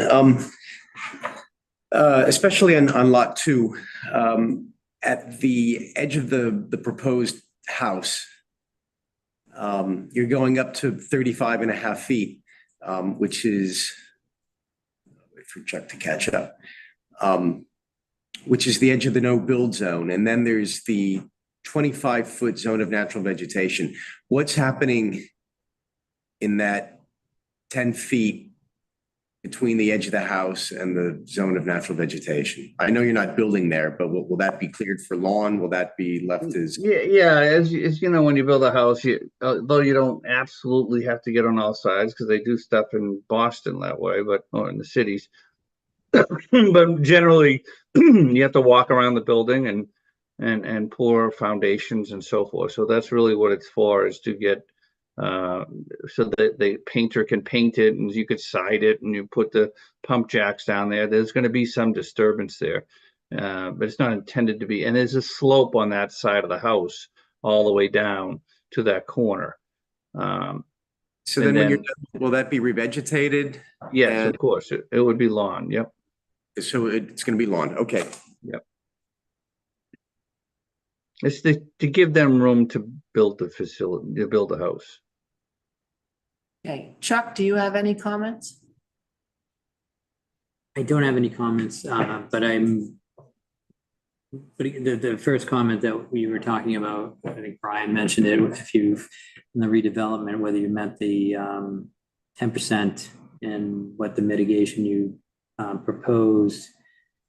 And as I was looking at this plan, I was wondering, and I know you went over this stuff, but I was wondering if you did meet those standards. So I could open up the book and tell you, but it seems to me that newly disturbed areas like 4,000 square feet. And you're saying that you would have been allowed 7,000 square feet, so you've met that standard. And I'm just wondering if that was, yeah, it says disturbed area. So that's based on the 10%. So do you see that? I do, but I don't see anything in the regulations about newly disturbed area. Right? It doesn't differentiate it that way. Yeah, I have to read up on that. You got me short-sighted here. So let me get back into that. That was Andy's comment on another one, and I do believe we ended up thinking that, yes, the disturbed area is what's there. You know, so in other words, there's no grandfathering, and Andy has his hand up. I don't have anything to add to that. I think Brian was clear in what we'll be looking for. I was just wanted to, if we're gonna move on from the riverfront, the tree removal, is there a planting plan that I'm missing for the lot that was being proposed, we're cutting down 20 trees, is that correct? Correct. Is there a planting plan or is there a plan to replace them, or what is the thought for that? Yeah, we were going to replace them a 1-to-1 ratio, but you're right. I don't think I've shown that on the plan. So, I think I don't think I did that. So, I noticed that when I was getting ready for tonight's meeting, I was looking for that, and I said, "Where's my planting plan?" So, I owe you that as well. That would be great. Oh, if I could intrude, it's clearly going to go another session. Can we just call it here and do a continuance? That's fine with me. The only, if I still have the floor, I'm sorry, Madam Chair. Go ahead. I just would like, if you meet on the 24th, I know I can't be here. When's the meeting after that? The second Wednesday of the next month. So it would be the 14th. Oh, Yeah, valid. that's 2 days after the planning board. So I was just wondering if you could somehow write some kind of a note that says you prefer the 2-lot plan to the 3-lot plan, you know, just given the 2 plans. So I have something from you on that. I don't think we know that yet because we don't know what your plans are going to end up being. Yeah, I hear you. So I don't know what that would be based on. So I may postpone, Chuck, I got to think about that. I may postpone the planning board meeting. Okay. All right, we do have a couple of people here who've been sitting here all night. If they have any comments, it's a chance for them to speak up. And if you're going to speak, come up to the podium. I'm happy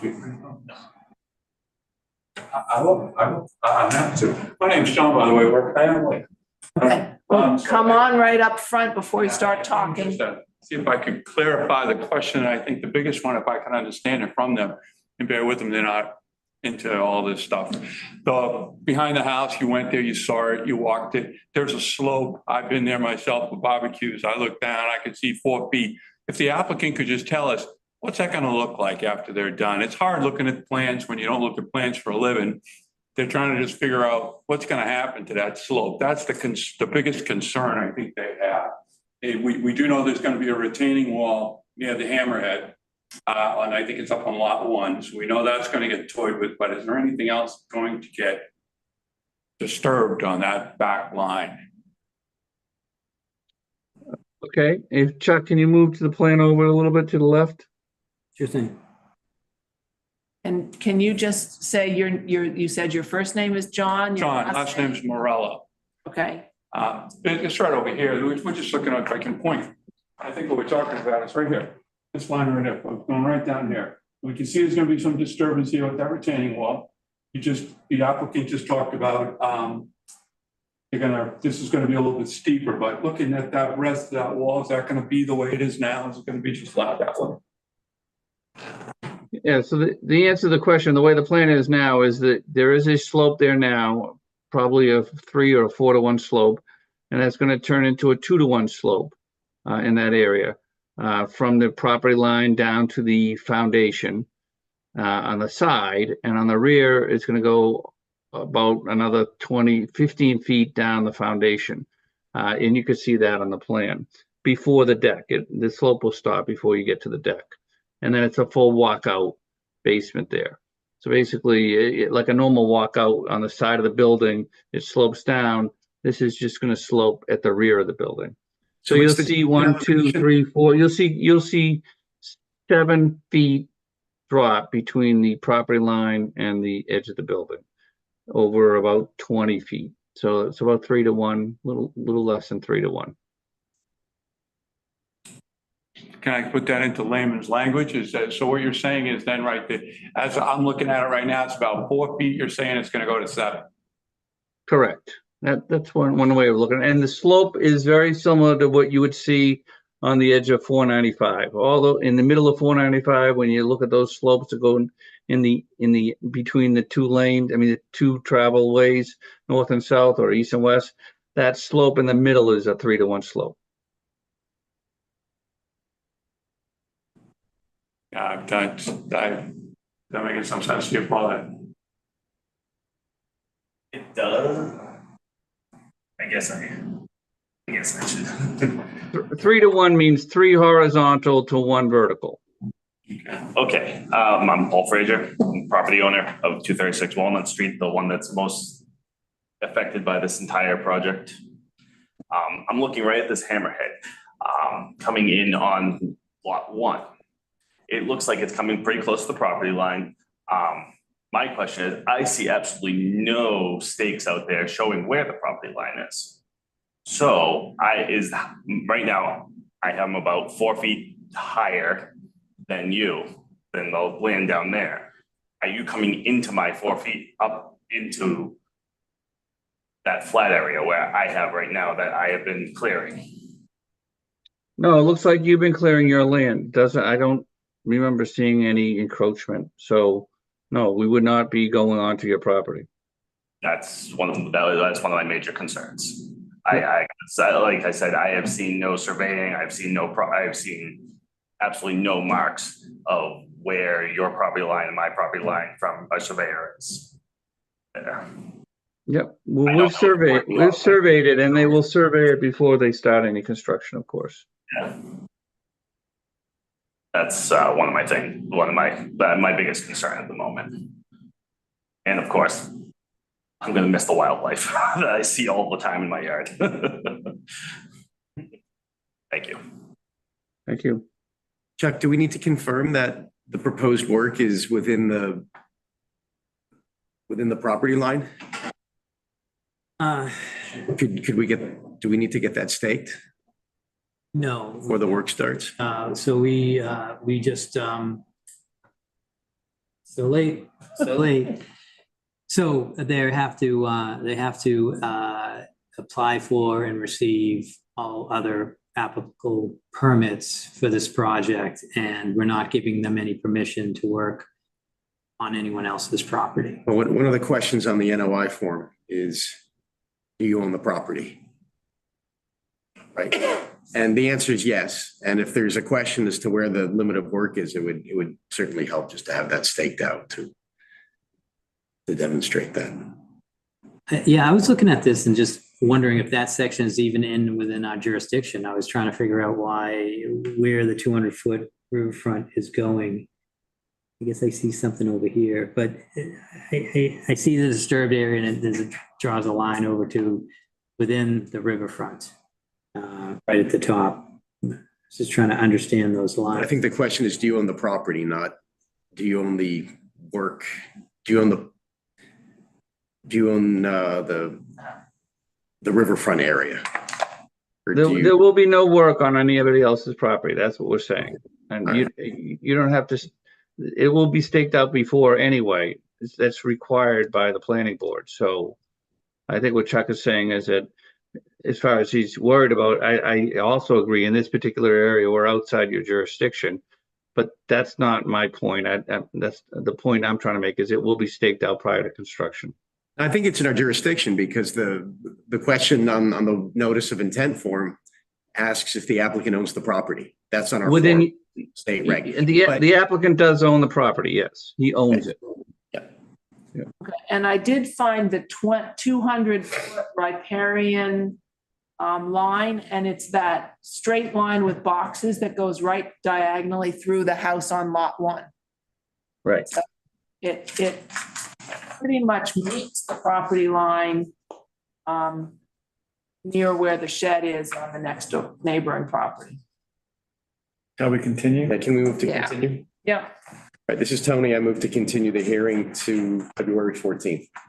Brian, I'll second that. Andrew Driven in favor. Bill has dropped off. It's you, Walter. Walter Talbot's in favor.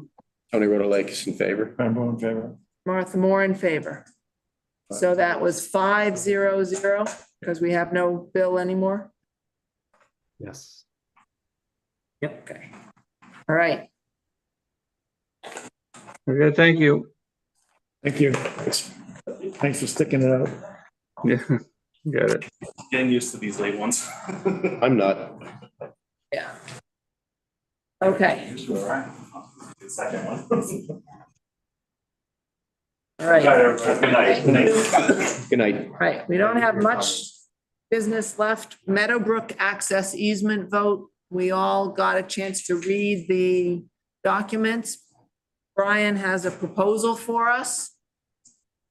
I'd like to make a motion to accept a public trail easement from the Meadowbrook Golf Club Corporation of Reading, Massachusetts, over a portion of land approximately 3,482 square feet and shown on a plan of land entitled, quote, easement plan of land, Weston and Sampson, 0 Grove Street, Lot 24, map 44, Town of Reading, Middlesex County, Commonwealth of Massachusetts, dated January 5th, 2023. And as provided in the easement document presented to the Conservation Commission today, subject to the town's receipt of an executed public trail easement from Meadowbrook in the form of the easement document presented today.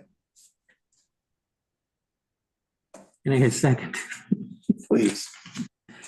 So a little background on that. It's prepared by town council and that's and Matt Canellis, who's the interim town manager.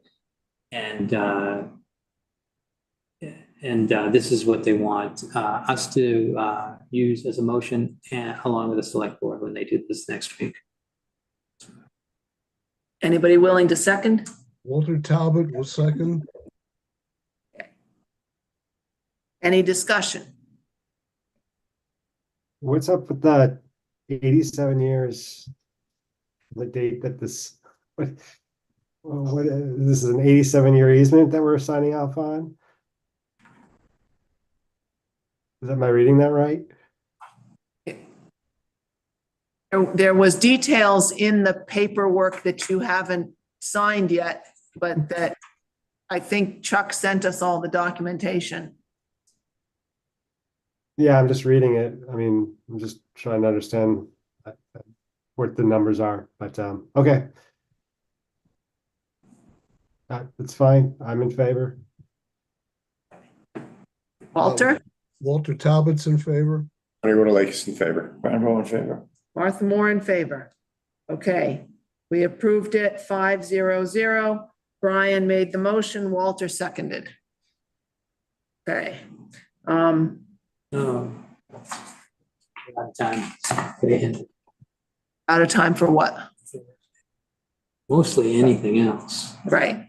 Chuck's Yeah, done. that's what I was gonna suggest. Yeah. We have a land use summit coming up on January 13th with the Trails Committee and the Town Forest Committee. I haven't seen an agenda yet.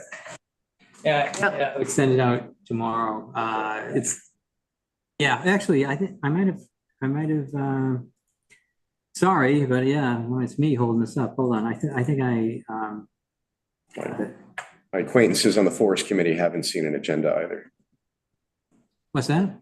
I haven't heard of folks on the Forest Committee having received an agenda either. They haven't. I asked all the chairs to, ready, Brian? Brian, oh my God, I went off on this before, but Brian said, so I asked all the chairs to send me agenda items. Yeah, last minute. Here it is right here. So it may not have been distributed by the chairman. It's been issued to the various chairs. Okay. That's enough said. No one, the chairs know what they wrote in as their agenda items. Just received a lot of them. But no one on the committee has seen the agenda yet. So we'll get to it. All right, Okay. still 2 days. Can we I'm within the again approving minutes, or should we at least? time frame. I have to get it in tomorrow. We should go ahead. Can we delay approving both of the minutes till the next meeting? Absolutely. The comment on the December 13th is that under the section of members not present lists everyone who was present at the meeting. Right, yeah, we'll do that next time. Okay. Yeah, send your comments in to Chuck by email and we'll approve them next time. We'll try to get out of here soon. Okay, is that it? Let's do adjourn. Make a motion No, to I was adjourn. just helping you. Mr. Brian, make a motion to adjourn at 11:31 by Second. the clock on the wall. Walter Talbot seconds. Hey, want to vote? In favor? All in favor? Yeah. All right, Motion passes. All right. Thank you. I wish Thanks, we- Andy. Wish we could have gone. a Don't little forget to come longer. in. Will I expect to see you before Monday or on Monday? I could come in tomorrow, actually. Okay, it's on the counter at the Okay. building department. Okay, sounds good. Thanks. Yep. all right, thank you. Bye, everyone.